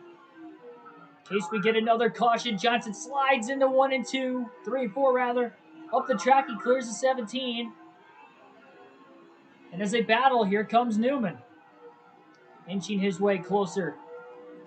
Newman with a dive to the bottom. Kenseth stuck on the high side, and they're side by side for the free pass position off of turn 2. Newman has finally ran down Kenseth. Another longer green flag run. About 40 laps long up to this point. Oh, and Kenseth may have gotten into the left rear of Newman. If not, he was very close. Mixture of Kenseth coming up a little bit on corner entry as Newman was coming down to arc the corner off. It's as competitive as we've seen Ryan Newman with his 12th car so far in the race. Oh, again, man, they are so close. It's really hard to tell. I'm not seeing any sparks flying, so I don't think they're making contact, but Newman is really chopping off Kenseth in turn 1. 3 and 4, they have a little bit more breathing room, but 1 and 2 has been very tight. Kenseth right there again, down the front straightaway into 1. Newman takes the dive. Kenseth moved up a little bit that time. He got tight. 12 taking the air off the front bumper of 4 of Kenseth. Newman's got to be struggling in the air as well behind the leader of the 48. Leads down to 2.5 seconds. It was 2.8. That's going to be an accident one of these times. Newman's going to miss time arcing the corner off as wide as he is in turn one because him and Kenseth have been so close to one another. You can see it all happening out of the rear view mirror on the top of your screen. Newman may have brushed the wall off turn 4 that time. That might give the run to Kenseth. Newman again cuts down. Johnson goes wide himself. Now he cuts down to the center of the corner. He had a lot more clearance than the 12 did on the 17, though. Kenseth is almost there.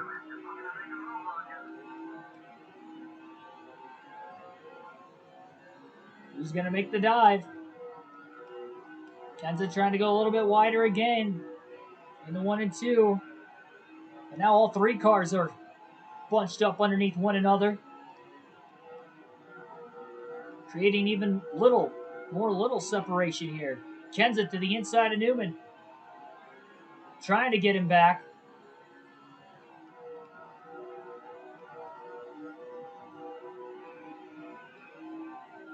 And Kenseth will clear Newman off turn 2, trying to get to the 48.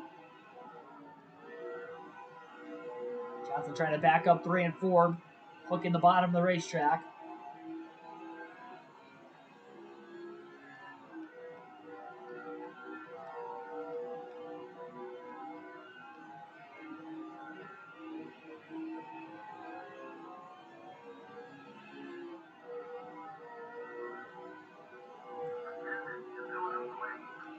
Kenseth trying to get a run.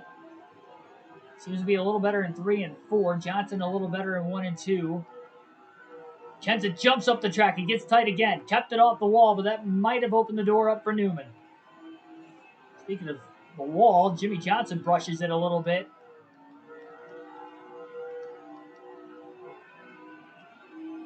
Newman does clear Kenseth off turn 4. Johnson trying to get his momentum back still. Newman with a big dive. Still haven't caught lap traffic. You can kind of see him faintly off the exit of the corner as they enter the corner further up ahead. Newman on the inside of Jimmie Johnson. Johnson trying to hold the corner up high. He does for now, and Newman should be able to clear in 1 and 2. Newman has gotten his lap back, at least for now. That leads down to 2.1 seconds at the 12 and the 17 have been battling with Johnson. And now Kenseth is underneath Jimmie Johnson as well. Maybe trying to pick him behind the 12 of Newman, who's been on the outside here a few laps in a row. Newman gets loose in front of the 48. Kenseth's cleared. Kenseth can't quite clear the 12 of Jimmie Johnson. Or he had a chance to, but he didn't quite pull down. He does clear Newman on the high side. Kenseth's in the wall. And Johnson gets into Kenseth after Kenseth ended up into the wall.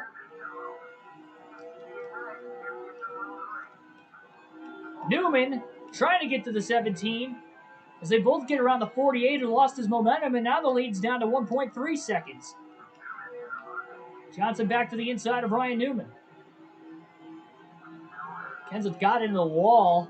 Saw him going really wide in the middle of 3 and 4, and him hitting the wall stacked up the 48. Johnson clear off turn 2. Kenseth in the wall again for the second time in about 3 laps. Newman passes him for the free pass spot. Now Newman trying to get to the inside of the 48 again, and he does. And Newman is back on the lead lap. Not the battling Jimmie Johnson wants to have. Second place is about 1 second off the lead. It was 2.8. Johnson battling with the 2002 Rookie of the Year, Ryan Newman. And the defending champion as well right there. 2 very strong drivers at this era of NASCAR.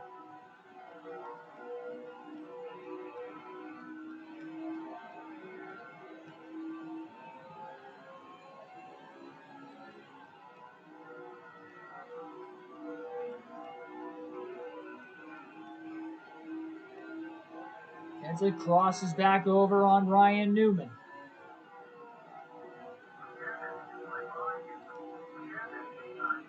He gave up a lot of room there, and he had to lift. He had to lift. Actually got on the brakes quite a bit to keep it off the wall. Kens at the Newman pole easily clear. And that lead all of a sudden is down to 0.3 of a second for Jimmie Johnson. And I believe Jeff Gordon is in second place.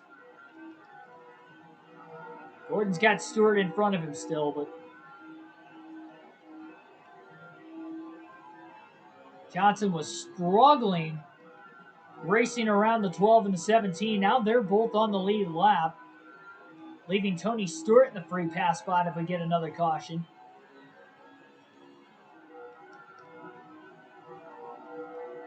Gordon's been so close to a win. It's only fitting that he had the faster car in the All-Star race in the Coke 600. Couldn't capitalize. The winner of that race was his teammate Jimmie Johnson. Then you have Johnson, who's had the strongest car here at Dover today. Maybe Gordon could steal that win away from his teammate, just like his teammate stole it away from him.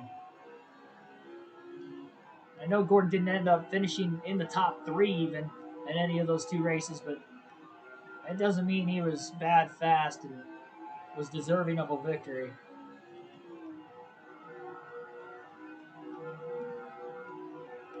Just don't think Gordon's quite got the car the 48 does. The only time Gordon has led is after cycling to the lead after the first pit stop of the race.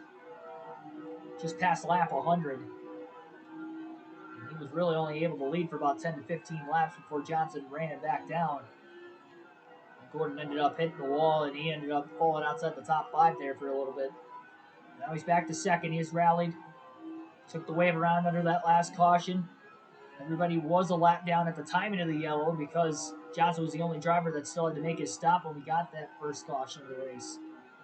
I'm not sure if Sterling Marlin knocked himself out of the race after that accident, but we haven't seen him since.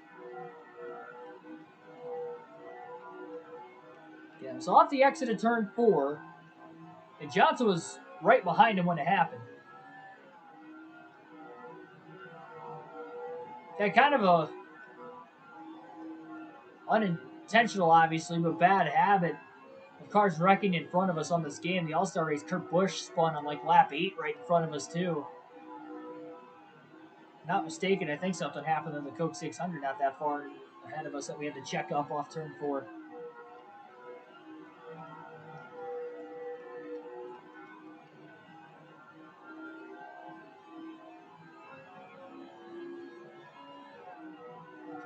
Slowly pulling back away from the 24 again.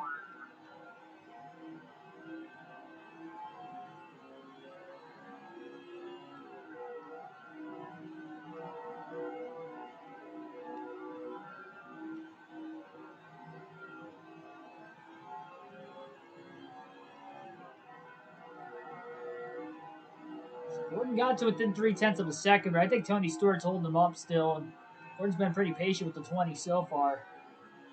How much more patient is he going to be in the future?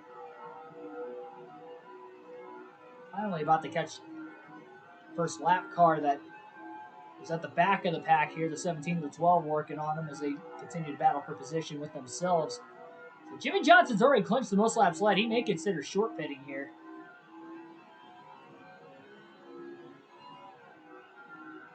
Trying to extend the lead back out. I don't know if everybody else can make it on fuel. They've been pitting about 15 laps before me, so I'm thinking they're going to have to make 2 stops anyway.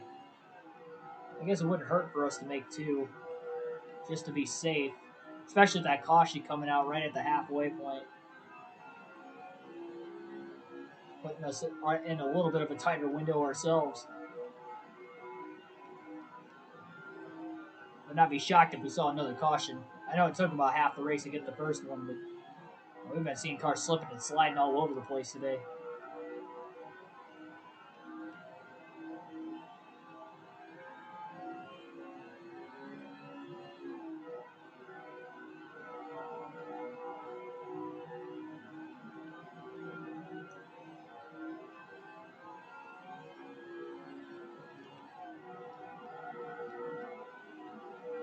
Back to a 1.3 second lead. Jason Kennedy in the 144 car will be the next lap car in front of Jimmie Johnson. Will give Jimmie plenty of room. It looks, oh, I thought it was.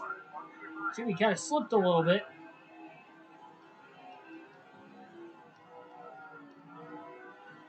Definitely could have been worse. I always liked that Coca-Cola paint scheme. I remember that car from playing this game when I was younger.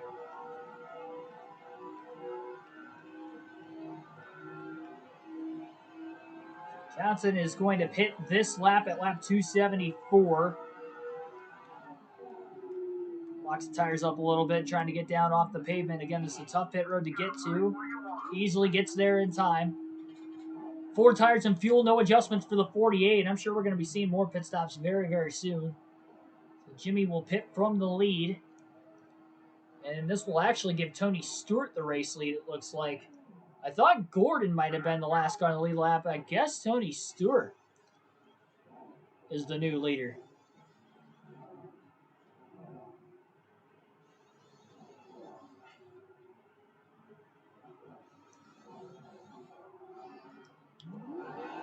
Stewart had led earlier in the race, so he's not getting any new bonus points. Again, Johnson has clinched the most laps led so far already today.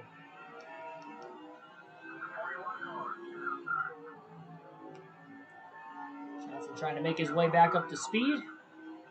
Currently shown 6th, 1 lap down, so that tells me there's at least, well, maybe not 5 drivers on the lead lap. Tough to tell for sure. I'm not going to assume anything yet.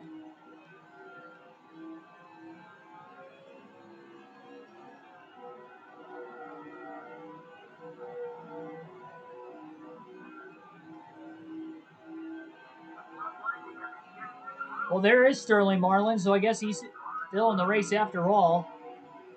The wrecking earlier on, I'm sure the right side of that car has got to be heavily damaged. Actually, it doesn't look that bad. Well, the right side of our car just brushed the wall off turn 2.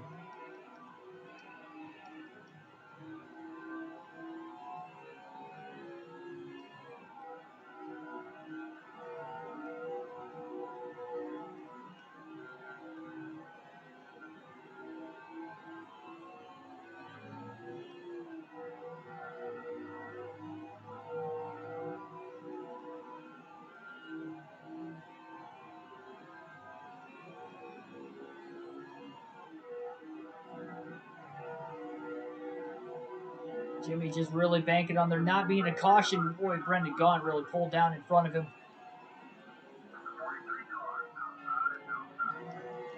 Johnson gave him another shot getting into 3. Just mentioned Johnson doesn't need a caution right now. Brendan Gaughan holding him up.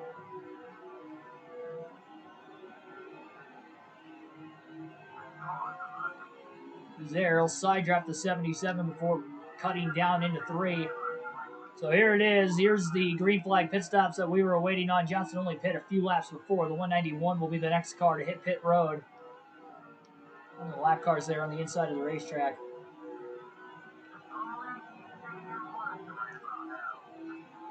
And we got a lot more cars making their way down onto pit road as we speak. Johnson rushes around his teammate Brian Vickers.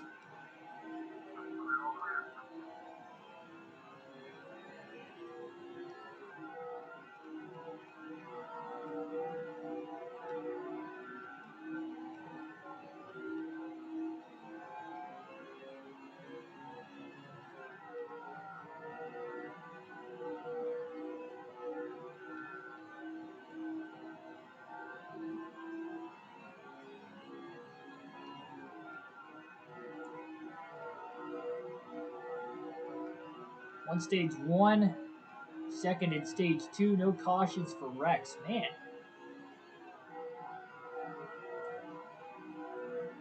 How long of a race are you doing?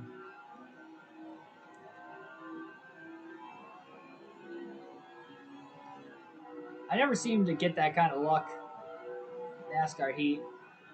I mean, there's races we have a few cautions, but we've never gone caution free in a cup race on NASCAR Heat 5.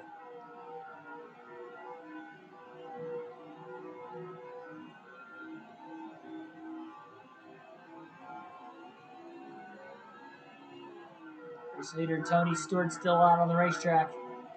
So Gordon might not be on the lead lap after all then if Tony Stewart was the leader.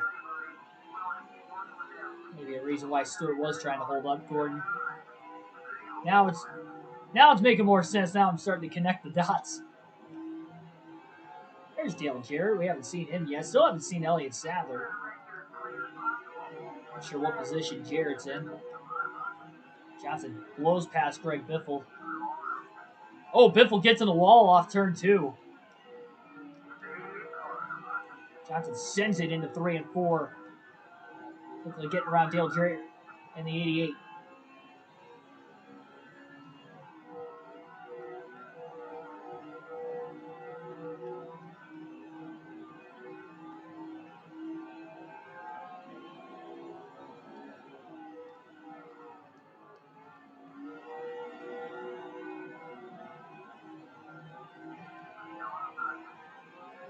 Ton of lap traffic coming up in front of Johnson.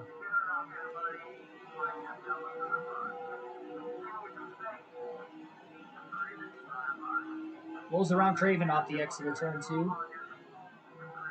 Michael Waltrip, Ricky Rudd, Mark Martin, Greg Hicks. A few other cars still up the way. Side by side up there with a few of them.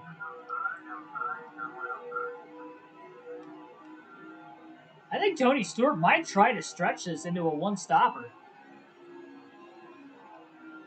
He may attempt it.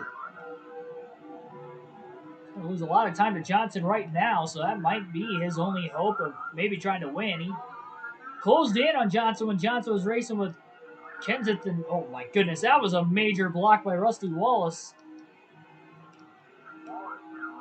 Johnson to his outside now off the exit of turn 2.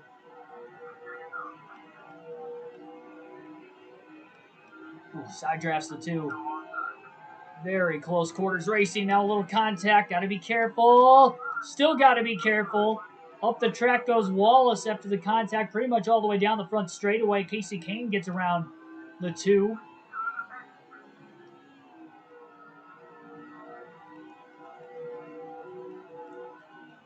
And Tony Stewart is finally hitting pit road. Lap 292 for him. I don't think he can make it on one stop. It's 108 laps. We were only able to go 105 earlier in the race. Remember, he would have taken the wave round, so he didn't even pit under the last caution either. So now Matt Kenseth's back on the lead after racing his way up there. He still has to make his stop, but he did pit when Johnson pit, so he can maybe go a little bit further. But he's only about 6.5 seconds ahead of Johnson. Johnson's got fresher tires for now, and now Kenseth pits the next lap. So he pits. Jeff Gordon's on the racetrack. And he's less than 3 seconds ahead of Jimmy Johnson. And Gordon will be the last car on the lead lap that will have to pit. When will the 24 make his way in? There's Elliott Sadler making his way onto pit road. Gordon stays out at least another lap. So now Jeff Gordon's at the point, if he can make it one more lap, he may be able to stretch it and make it on just one more pit stop. The problem is that if the guy he's racing is Jimmy Johnson, he's less than 2 seconds ahead of him. And Gordon is now coming into the pit. So he had about 1.9 seconds on Johnson as Gordon made the left-hand turn onto pit road. Johnson gets in the wall in the middle of the front straightaway. That was weird. Touchy with the analog stick.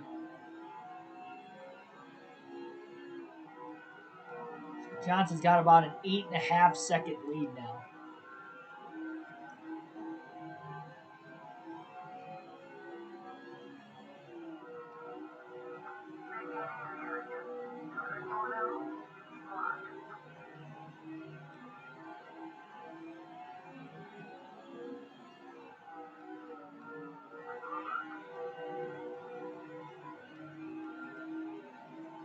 Johnson laps to 43. Jeff Green going another lap down. So now second place has a little bit fresher tires than Johnson even, and it's already gone from about 8.6 second lead down to 8.3 in about 2 laps. Now 8.2, so 4/10 of a second gain in 3 laps now. The second place driver who's trying to run Johnson down on fresher tires himself after Johnson had short pitted 15 to 20 laps before the rest of the field. 3/4 of the way home here very, very shortly. Lap 300 this time by out of 400. In the MBNA 400, the Salute to Heroes at the Dover International Raceway.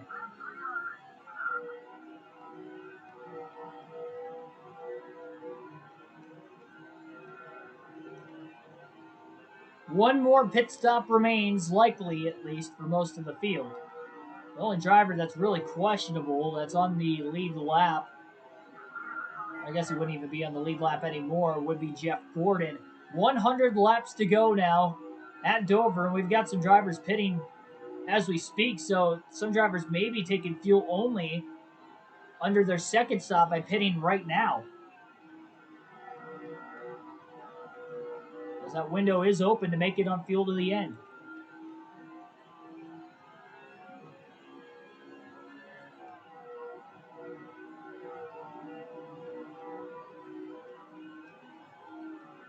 Well, I actually, for at least the first season of the custom schedule, I know there's no chase. I remember that from when I played it when I was younger, that when you do a custom schedule on this game, it doesn't actually calculate the chase. It just, it's a full season. But because we didn't win the championship on NASCAR Thunder 04 in either of the 2 seasons we tried, I want to do a full season championship with the Cup Series to see if I can actually win it. So we will be doing that for a custom schedule season. That's the plan.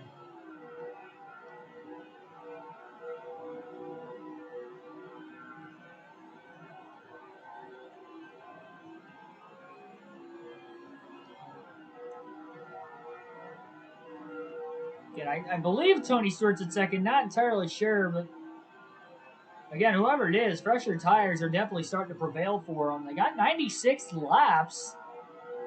7.7 seconds. It was 8.6. They definitely got time to get to Johnson.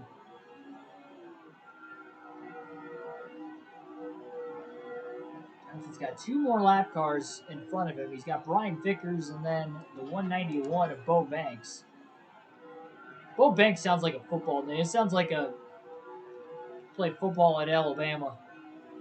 The Crimson Tide. That's what the name Bo Banks sounds like. Running back at Alabama University.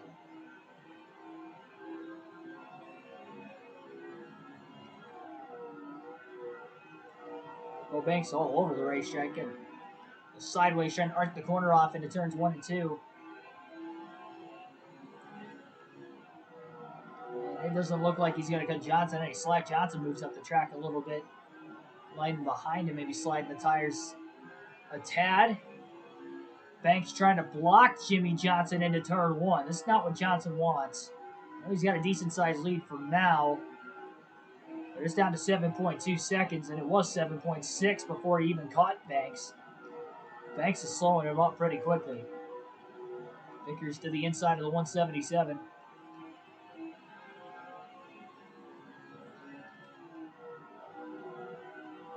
Extreme excitement, yeah. Trying to go for that first full season championship on the channel.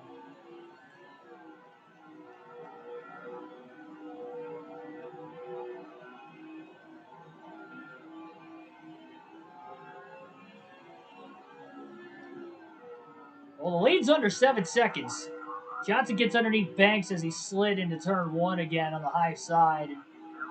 Johnson will pull clear down the back straightaway, aggressively trying to make sure Banks wasn't going to hang on the right rear corner panel of 48 any longer.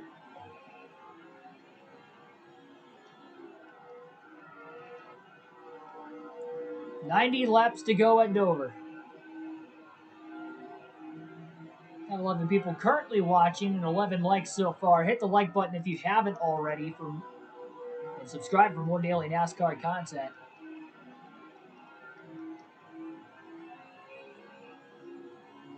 Jimmy Johnson trying to get his 4th win of the season, and it would be 3 in a row. Richmond, Charlotte, Dover, and he actually won the All-Star race as well, but that's a non-points paying event. That is the streak Johnson has been on here recently, trying to keep things up as he continues to try and get that #1 seed for the regular season. He has not led the points all season, but the hot streak he's rolling on right now. If he can continue that with another win here today, that could help. We still got a few wild card races left. We got Sonoma in 2 races, our first road course race of the season, Infineon Raceway, and then we have Daytona right after that. Our final restrictor plate, final super speedway race of the regular season. And we also got Watkins Glen towards the end of the regular season as well. Trip to Indianapolis for the Brickyard 400, so another crown jewel still to go to. The Bristol Night race as well. Johnson sitting comfortably above the cutoff line, but he has not DNF'd at all this season. He's hoping to keep it that way into the second half of the regular season and into the chase when the time comes. Teammate Brian Vickers trying to hold on in front of him. Vickers already likely 1 lap down. Trying not to go 2 laps down, but it is a teammate, so I'm sure he'll give Jimmy some room as he will off turn 4. Vickers giving Johnson plenty of room. He'll sacrifice himself and go a couple laps down now. 6.5 seconds. So the gap between first and second. Second place has gained over 2 seconds on Johnson since the second to last pit stop of the race. Yeah, the second to last, assuming nobody else can make it. And will they go fuel only too? And Johnson plans on taking 4 tires. He'll have to pit a little bit sooner.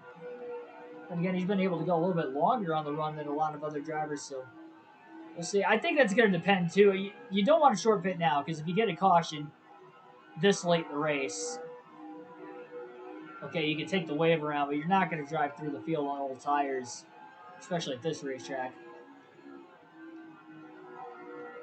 We've only had 1 caution anyway so far today, so who's to say we're even going to get another one.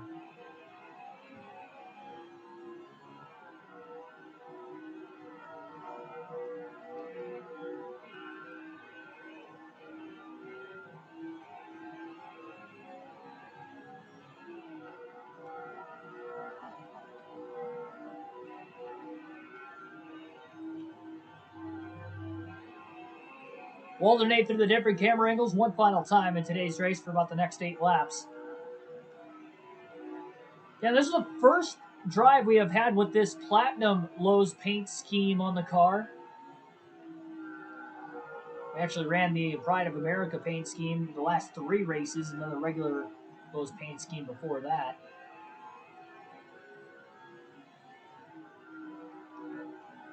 Pretty much it's just kind of chromed out silver surrounding the car, not the usual blue and chrome, it's just all chrome. Johnson kind of slips up the track a little bit, 3 and 4. Brian Vickers to the inside of Jimmy Johnson. Trying to get his lap back. This is going to hold Johnson up a little bit as he goes wide in 1 and 2. Vickers able to hold on right in front of him. So Vickers gets 1 of his 2 laps back again. Jimmy gets tight in line behind the 25 car in 3 and 4.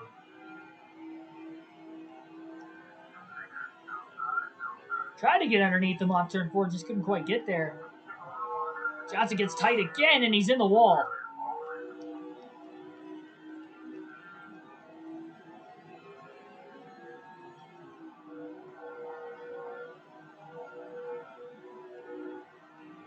Bo Banks starting to close into that 191 car again.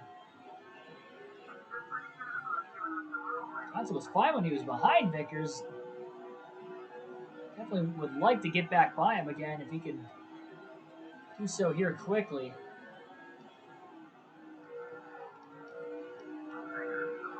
Dives underneath Vickers in the middle of turns 3 and 4. They'll be side by side down the front straightaway.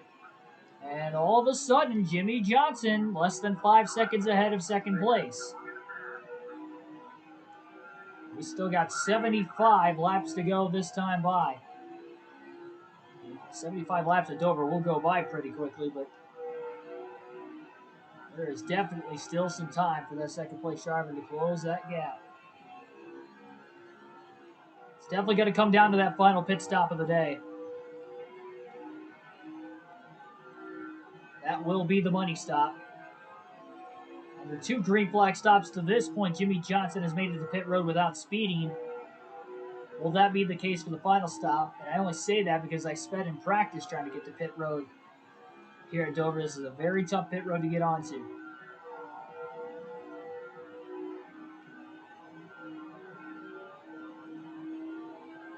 Definitely can't afford a speeding penalty this late, especially while leading.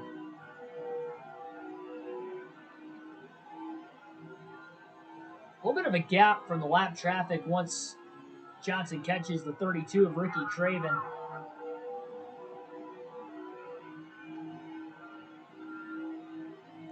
Johnson goes quickly in 1 and 2 to the back of the 32 tide ride of Ricky Craven. Johnson sends it into 3 and 4, rolling the bottom beautifully. So about halfway on fuel through this run. We'll go back to the far chase cam for the rest of the race now as we have 72 laps to go at Dover. Craven will lose another lap at the hands of the 48 of Johnson.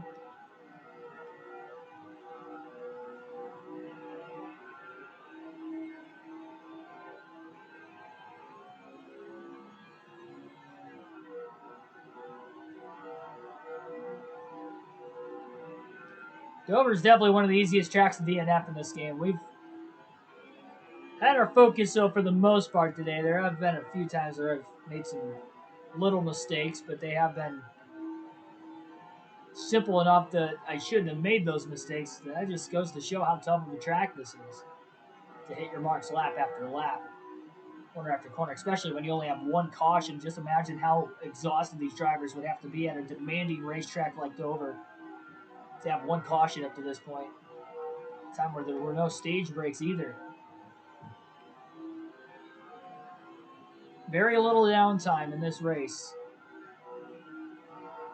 I wonder if it's the calm before the storm at the end of the race as well, as far as the battle for the lead is concerned. Because, yes, it has calmed down the second half of the race really since that caution, but it's slowly picking back up again. Johnson's got a little bit older tires, and it's going to be interesting to see when the rest of those drivers pit compared to the 48. If they pit after him, yeah, Jimmy will start to get some of that time back. How much of it before they start to climb back into the lead again? Or will they try to take the advantage and short pit on Johnson to try and gain some time? Let's have to wait and see. Jimmy's going to try to take this run as long as he possibly can this time, so he doesn't get trapped a lap down. We have our only caution in the middle of green flag stops earlier.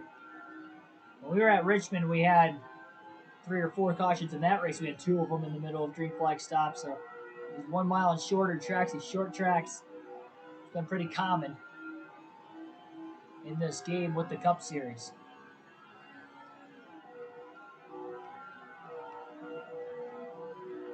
Some drivers have made their final pit stop of the race already. They pitted right when the window opened with just less than 100 laps to go.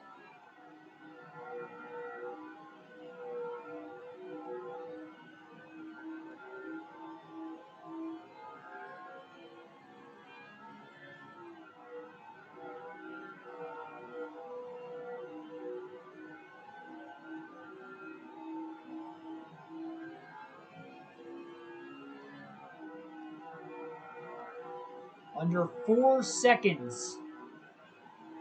Down to 3.8 at the start-finish line that time. Good news is for Johnson, he's got clean air in front of him for the moment. But when he does catch the next lap car, it's going to be a bunch of them. It's like about 4 cars lined up, a little gap, then he got 2 or 3 more cars lined up ahead of them.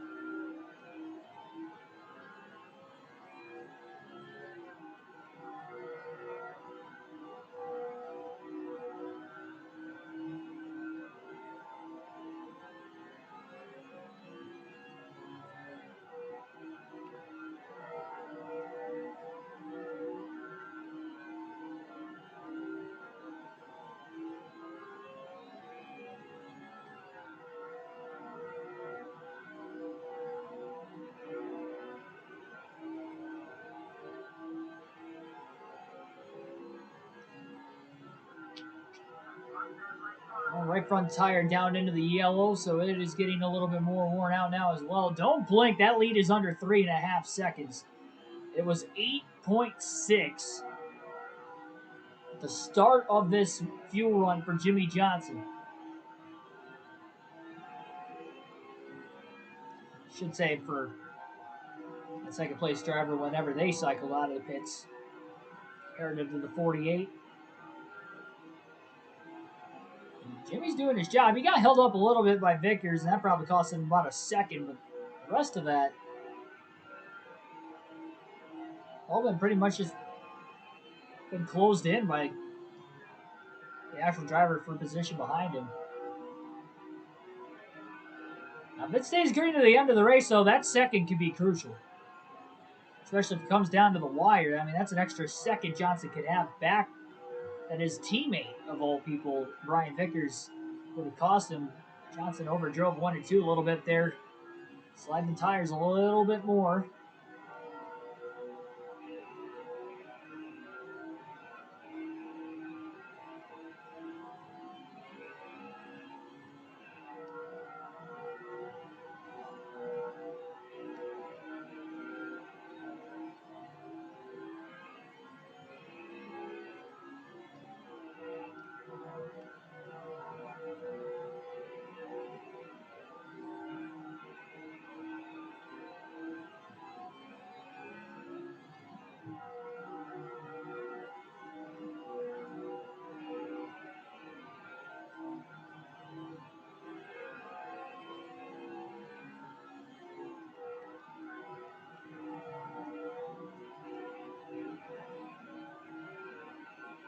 Even this point in the run, though, with the tires wearing out, Johnson's running some pretty good lap times. That's just how much faster second place is.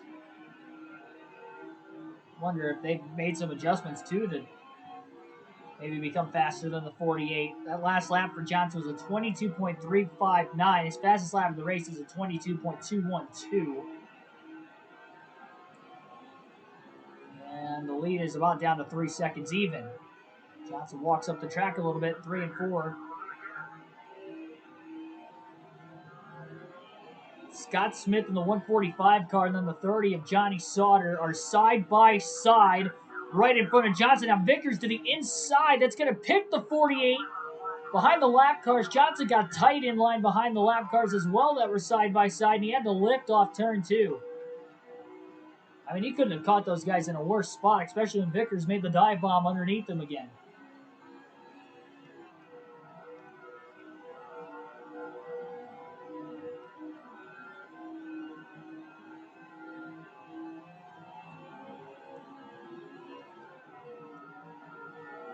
The problem is, it looks like Sauter might get underneath the 145 off turn 4 again.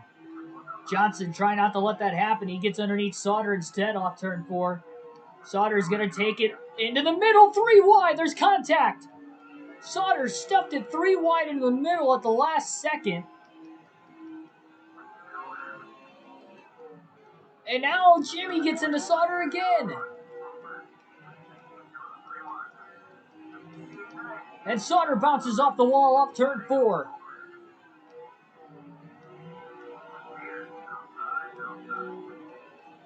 Casey Mears got back by. Johnson making mistake after mistake now, and he goes up the track again after getting into Casey Mears.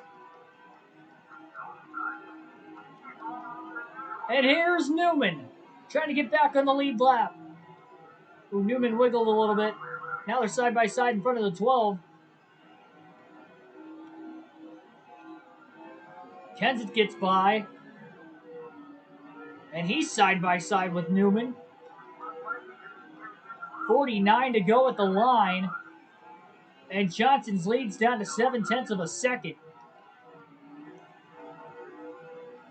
That was a terrible situation there. Johnson clears Newman and Kenseth back as they got stuck behind Sauter. Johnson overdrove turn 3 badly. Starts to wash up the track. He cuts down though in the center of the corner. He keeps the 17 of Kenseth behind him. Newman all over the left rear corner panel into turn 1 now on Kenseth. Mears and Smith are side by side in front of the 48 again. Mears clears Smith. Johnson to the inside of the 145 as well. Dives in the middle of 3 and 4 underneath Casey Mears.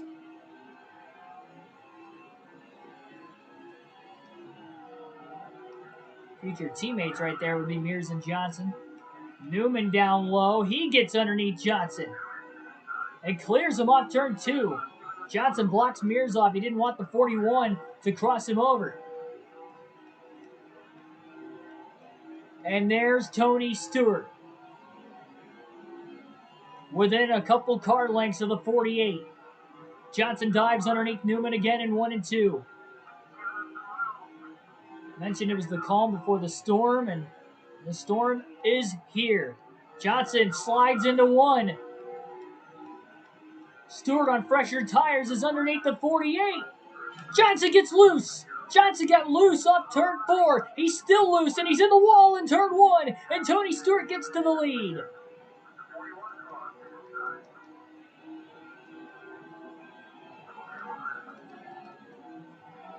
Johnson is struggling in traffic, and Stewart's getting away.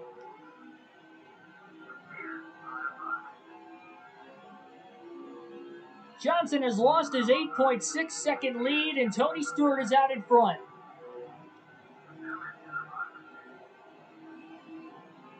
Lap cars finally let Jimmy Johnson go right back by. Newman trying to race for that free pass position. Johnson to the inside of Stewart. And on older tires, he's not done battling the 20. Into turn 1, maybe a last gas. Stewart clips the 48. He clipped Johnson, and Johnson's in the wall off turn 2. Johnson almost had him cleared. He never moved up, but Tony Stewart came down into turn 1, and he clipped the 48.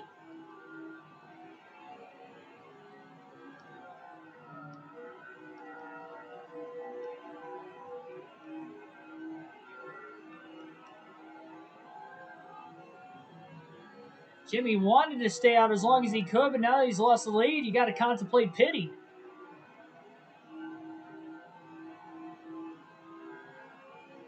Maybe the tires are evened out at this point in the run, but Johnson's struggling with his car. He's picked up a little extra damage. Newman is holding up Tony Stewart, though. Newman to the inside of the 20. They're side by side. Door open for Johnson to get underneath Stewart and Newman. We got a blown engine on the inside of the track. I believe the 144 is on pit road after blowing an engine. 40 laps to go in Dover. Johnson to the lead using Newman as a pick.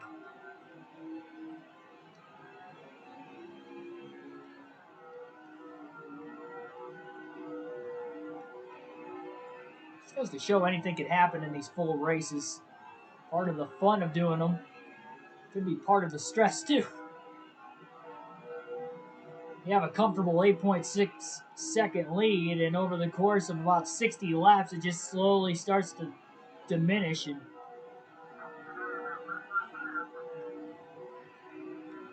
Ryan Newman is starting to hold Stewart up here over these last few laps. He keeps crossing him back over, and that's giving him less and less of a chance to get to the 48 of Johnson. And now there's a lap car in between the top two. He's trying to get back on the lead lap, though, in case we get a late yellow. Great pass position. He doesn't want to restart at the tail end of the longest line.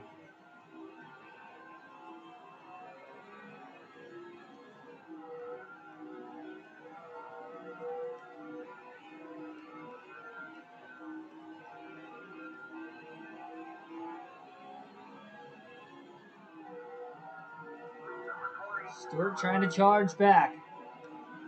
All over the back of the 48 off turn 4. Johnson struggling with this car. He may just try to force him into a mistake. Tony's been really tight in turn 1 at times when he gets in line behind the 48, but not that time. Tires are wearing out on both drivers.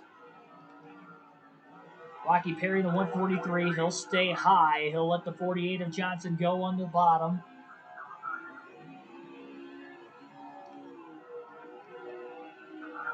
Stewart now dives to the inside of Perry. Johnson up the track a little bit, but Stewart was occupied with the 143, so he had no chance to really get underneath Johnson there. It does help him close. If put the pressure back again. Now Stewart moves up. Got back in the gas too soon. Here comes Newman.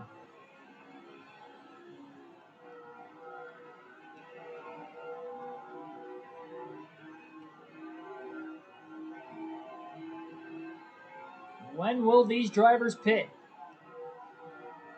Don't forget about Gordon. He is close to being able to make it on fuel to the end.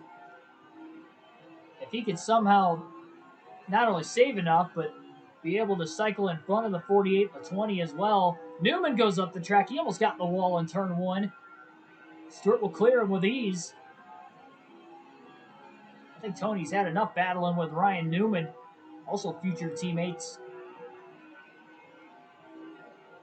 For Tony Stewart's future own race team. I saw some sparks flying up there with the lap cars.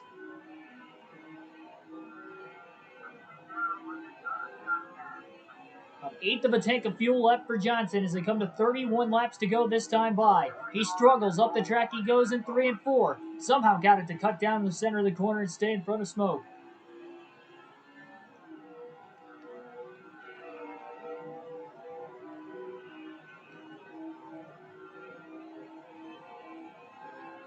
It was Stewart who had the last lap at Martinsville. Will it be Johnson here today at Dover?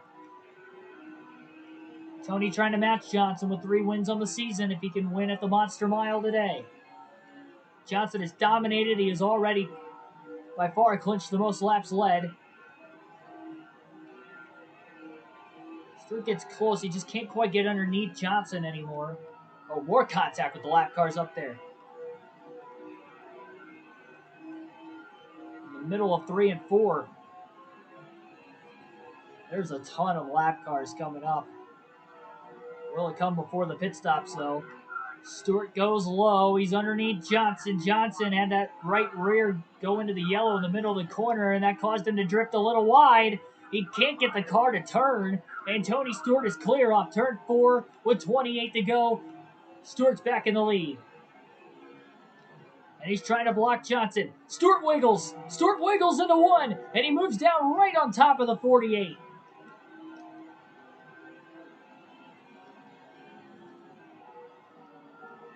Look at this lap traffic coming up. They're side by side up there. Biffle, Vickers, 171 car. Vickers in the 171 have been side by side. Now the 171 blocks him. Stewart got caught behind Biffle. Johnson to the high side on old tires. I'm not sure if that's going to work. Side draft Stewart down the back straightaway, and he makes contact with Biffle. Johnson got into the left rear Biffle. Still holds to the outside of Stewart. But Stewart's clear off 4 again.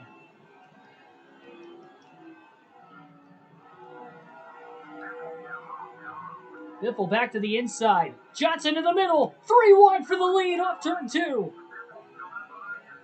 Stewart's trying to pinch the 48 now, but Johnson clears. What a move off turn 2 for Jimmy Johnson. 25 to go as he leads at the Monster Mile. A track that he will, in the future, become the most winningest driver at. Trying to get an early career win here.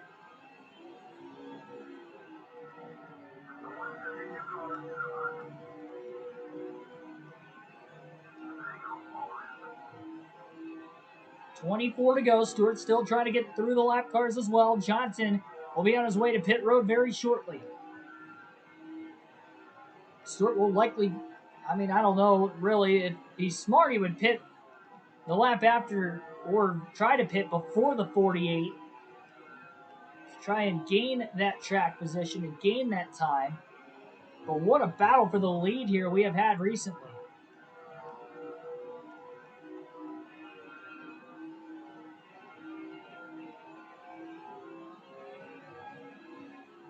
Stewart might have used his stuff up, though. He's not putting as much pressure on the 48 anymore. 22 laps to go this time by. Vickers almost got in the wall up ahead of Paul Menard. Johnson starts to drift a little bit wide there, 1 and 2. Stewart gains a little bit of ground back. And Jimmy Johnson will pit this time by with 22 laps to go. Johnson will make his money stop, the final stop of the race. Stewart will stay out of the pits. And we'll see. 4 tires, fuel, and no adjustments coming for the 48. What strategy will Tony Stewart do? Will he take tires? Will he take 2 to try and gap the 48? Johnson pitting before him. That should help him gap him if Stewart ends up taking 4 tires. –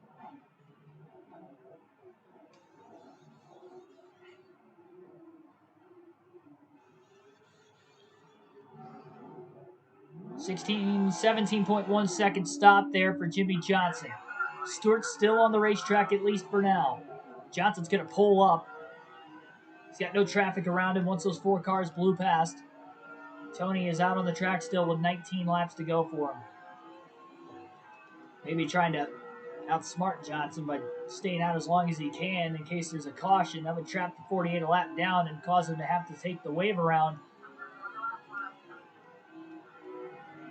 if we get a late yellow before Stewart hits the pits.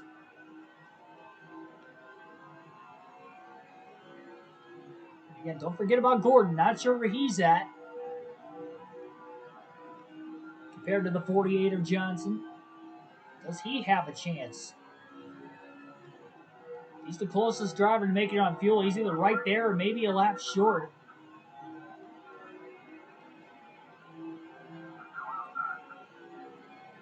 The longer Stewart stays out, if he takes 4 tires, there is no chance he is going to have coming out as the leader. At least a smaller and smaller chance. And the longer he stays out, which he stays out another lap here, Johnson moves back inside the top 5. The longer he stays out, that's more of a chance that more and more back, I guess, that Stewart would come out of the pits behind the 48. Well, Stewart's trying to make it on fuel. I don't think, there's no way he is going to be able to go 115 laps. There's just no way. I guess it'd be a little bit less than that. What was it, 108 laps for Stewart? Furthest Johnson went was 105 laps earlier in the race. Stewart would have to make it 3 laps longer.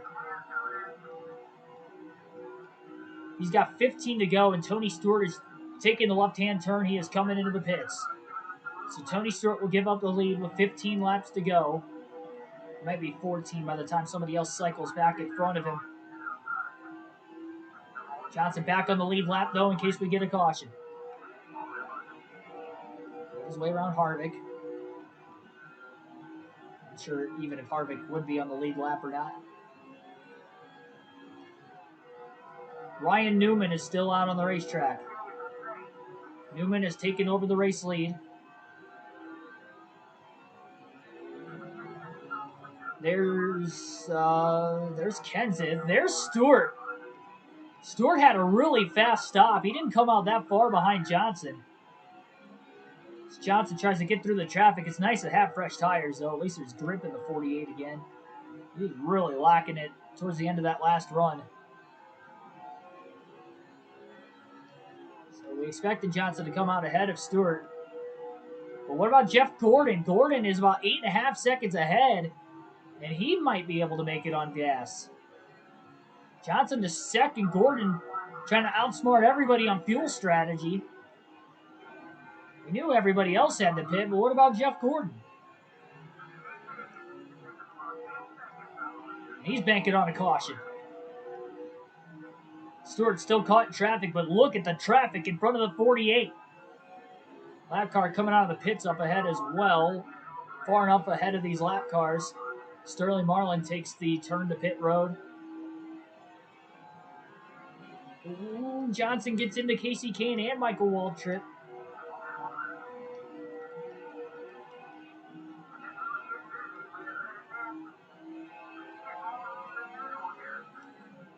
And Gordon will pit now.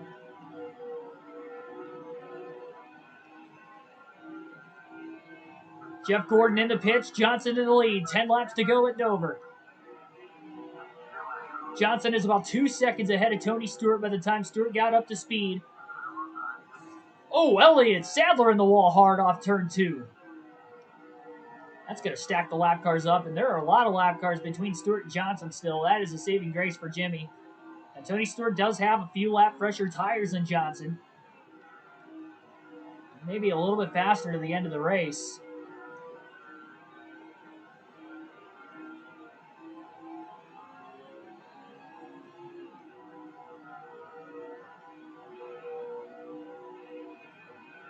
Stewart about 0.2 of a second faster that last lap. 8 to go, though. Can he close the 2-second gap?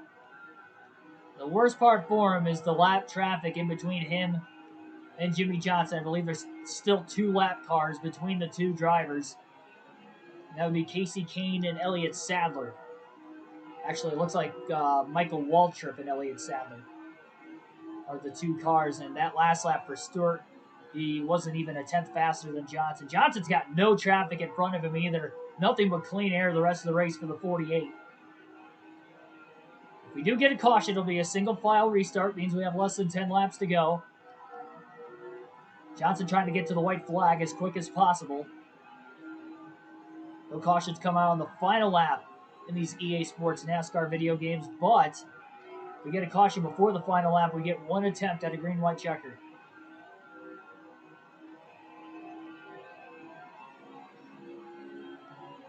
Sadler a little bit fresher tires himself. He was faster in practice. He's putting the pressure on the 48. That's the last thing Johnson wants, is Sadler to start racing him hard here. Not sure if Elliott's 1 lap down or 2 laps down. He's 1 lap down. He's trying to get back on the lead lap in case we get a late yellow. He's got even fresher tires than, say, Tony Stewart does. Sadler to the inside of Johnson. Johnson tries to pinch him in turns 3 and 4. Not enough, though. Oh, contact into turn 1! Sadler's in the wall! Johnson goes up the racetrack, but he saves it.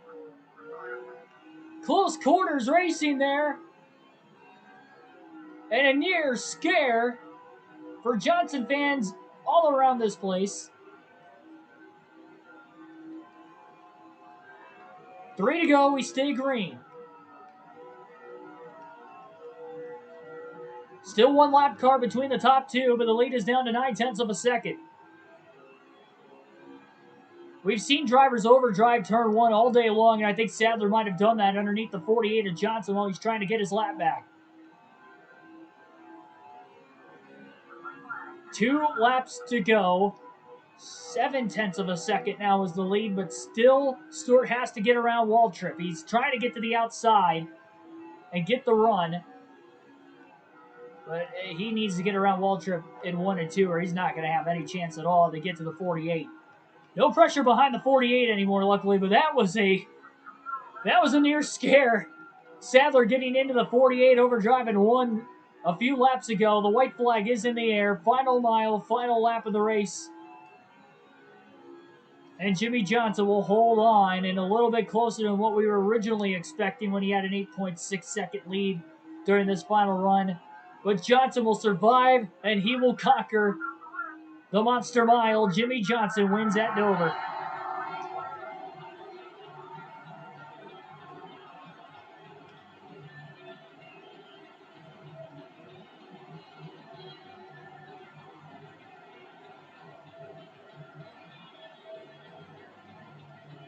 I had a heart attack when Sadler got into us into turn 1 there with a few laps to go.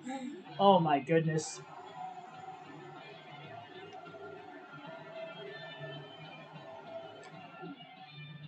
An epic burnout. That's 3 wins in a row for Jimmy Johnson, his 4th of the season. And he's got 2 non-points paying wins, winning his Daytona dual race at the beginning of the season and then the All-Star race just a couple races ago as well.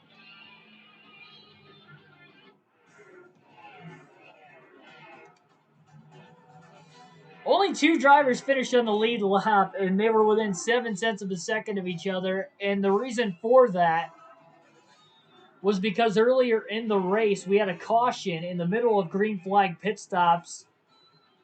And I think Stewart actually would have had the free pass. Now that I'm thinking about it, because I thought there were more cars on the lead lap. So Stewart and Johnson, the only cars on the lead lap on the restart, we never had another caution. We only had 1 caution in a row. or sorry, only one caution this entire race. It was right at the halfway mark. Sterling Marlin spun into the wall off turn 4 right in front of us, and we missed it to the outside. But Tony Stewart got the free pass because Johnson was a lap ahead of the field. He didn't make his final stop yet. Everybody else, or sorry, he didn't make his second stop in the race yet up to that point. Everybody else did. So that trapped everybody a lap down except for Stewart, who got the free pass and rallied from 8.6 seconds back to that close off the lead. And he actually battled with about 20 to go with Johnson before the stops, but Johnson had a little bit quicker, maybe not a quicker stop, but pitting about 5 laps before Stewart got Johnson about 2 seconds ahead of Stewart. And Stewart was only able to get within 7/10 of a second there at the finish. So Johnson, the winner of the MBNA 400. There he is in victory lane. A clutch win. A little scary at times, but it was a clutch win nonetheless. The DHL 400 at the Michigan International Speedway will be the next race on the NASCAR Chase for the Cup 2005 season. That will be coming your way tomorrow night at 7 p.m. Eastern Standard Time. Wednesday night at 7 p.m. Eastern Standard Time will be our final NASCAR Heat 5 live stream for the final NASCAR Heat 5 online lobby live stream will be on Wednesday night, followed by our final total live stream on NASCAR Heat 5 at Talladega Superspeedway, a full race live stream Thursday night at 6 p.m. Eastern Standard Time. It is the Championship 4 for the final career mode season, the final career mode race. That's it. That's the last stream we're doing of NASCAR Heat 5. And then we'll just run some NASCAR Chase for the Cup 2005 until NASCAR 21 Ignition releases in 2 weeks. So we should be able to get really close to the end of the regular season on this game. Very, very close. I don't know if we'll get there necessarily, but we'll see. Like, share, and subscribe for more daily NASCAR content. I will see you guys tomorrow again at 7 at Michigan. It'll be a fast race, 400 miles around the fastest track in NASCAR. And on top of that, we know California Speedway was wild. That's a 2-mile oval, a little bit wider than Michigan, but Michigan a little bit more banked, creating a little bit higher speeds, but nonetheless, Auto Club, the truck, the Busch Series, and the Cup Series, they were all thrillers. All thrillers there at the track. We had 2 Busch Series races that were thrillers. 1 truck race that was a photo finish. The Cup race was a photo finish. I think that we could potentially see that again tomorrow at Michigan, so you'll want to tune in. I'll see you guys tomorrow night. Thanks for watching, as always. Catch you next time.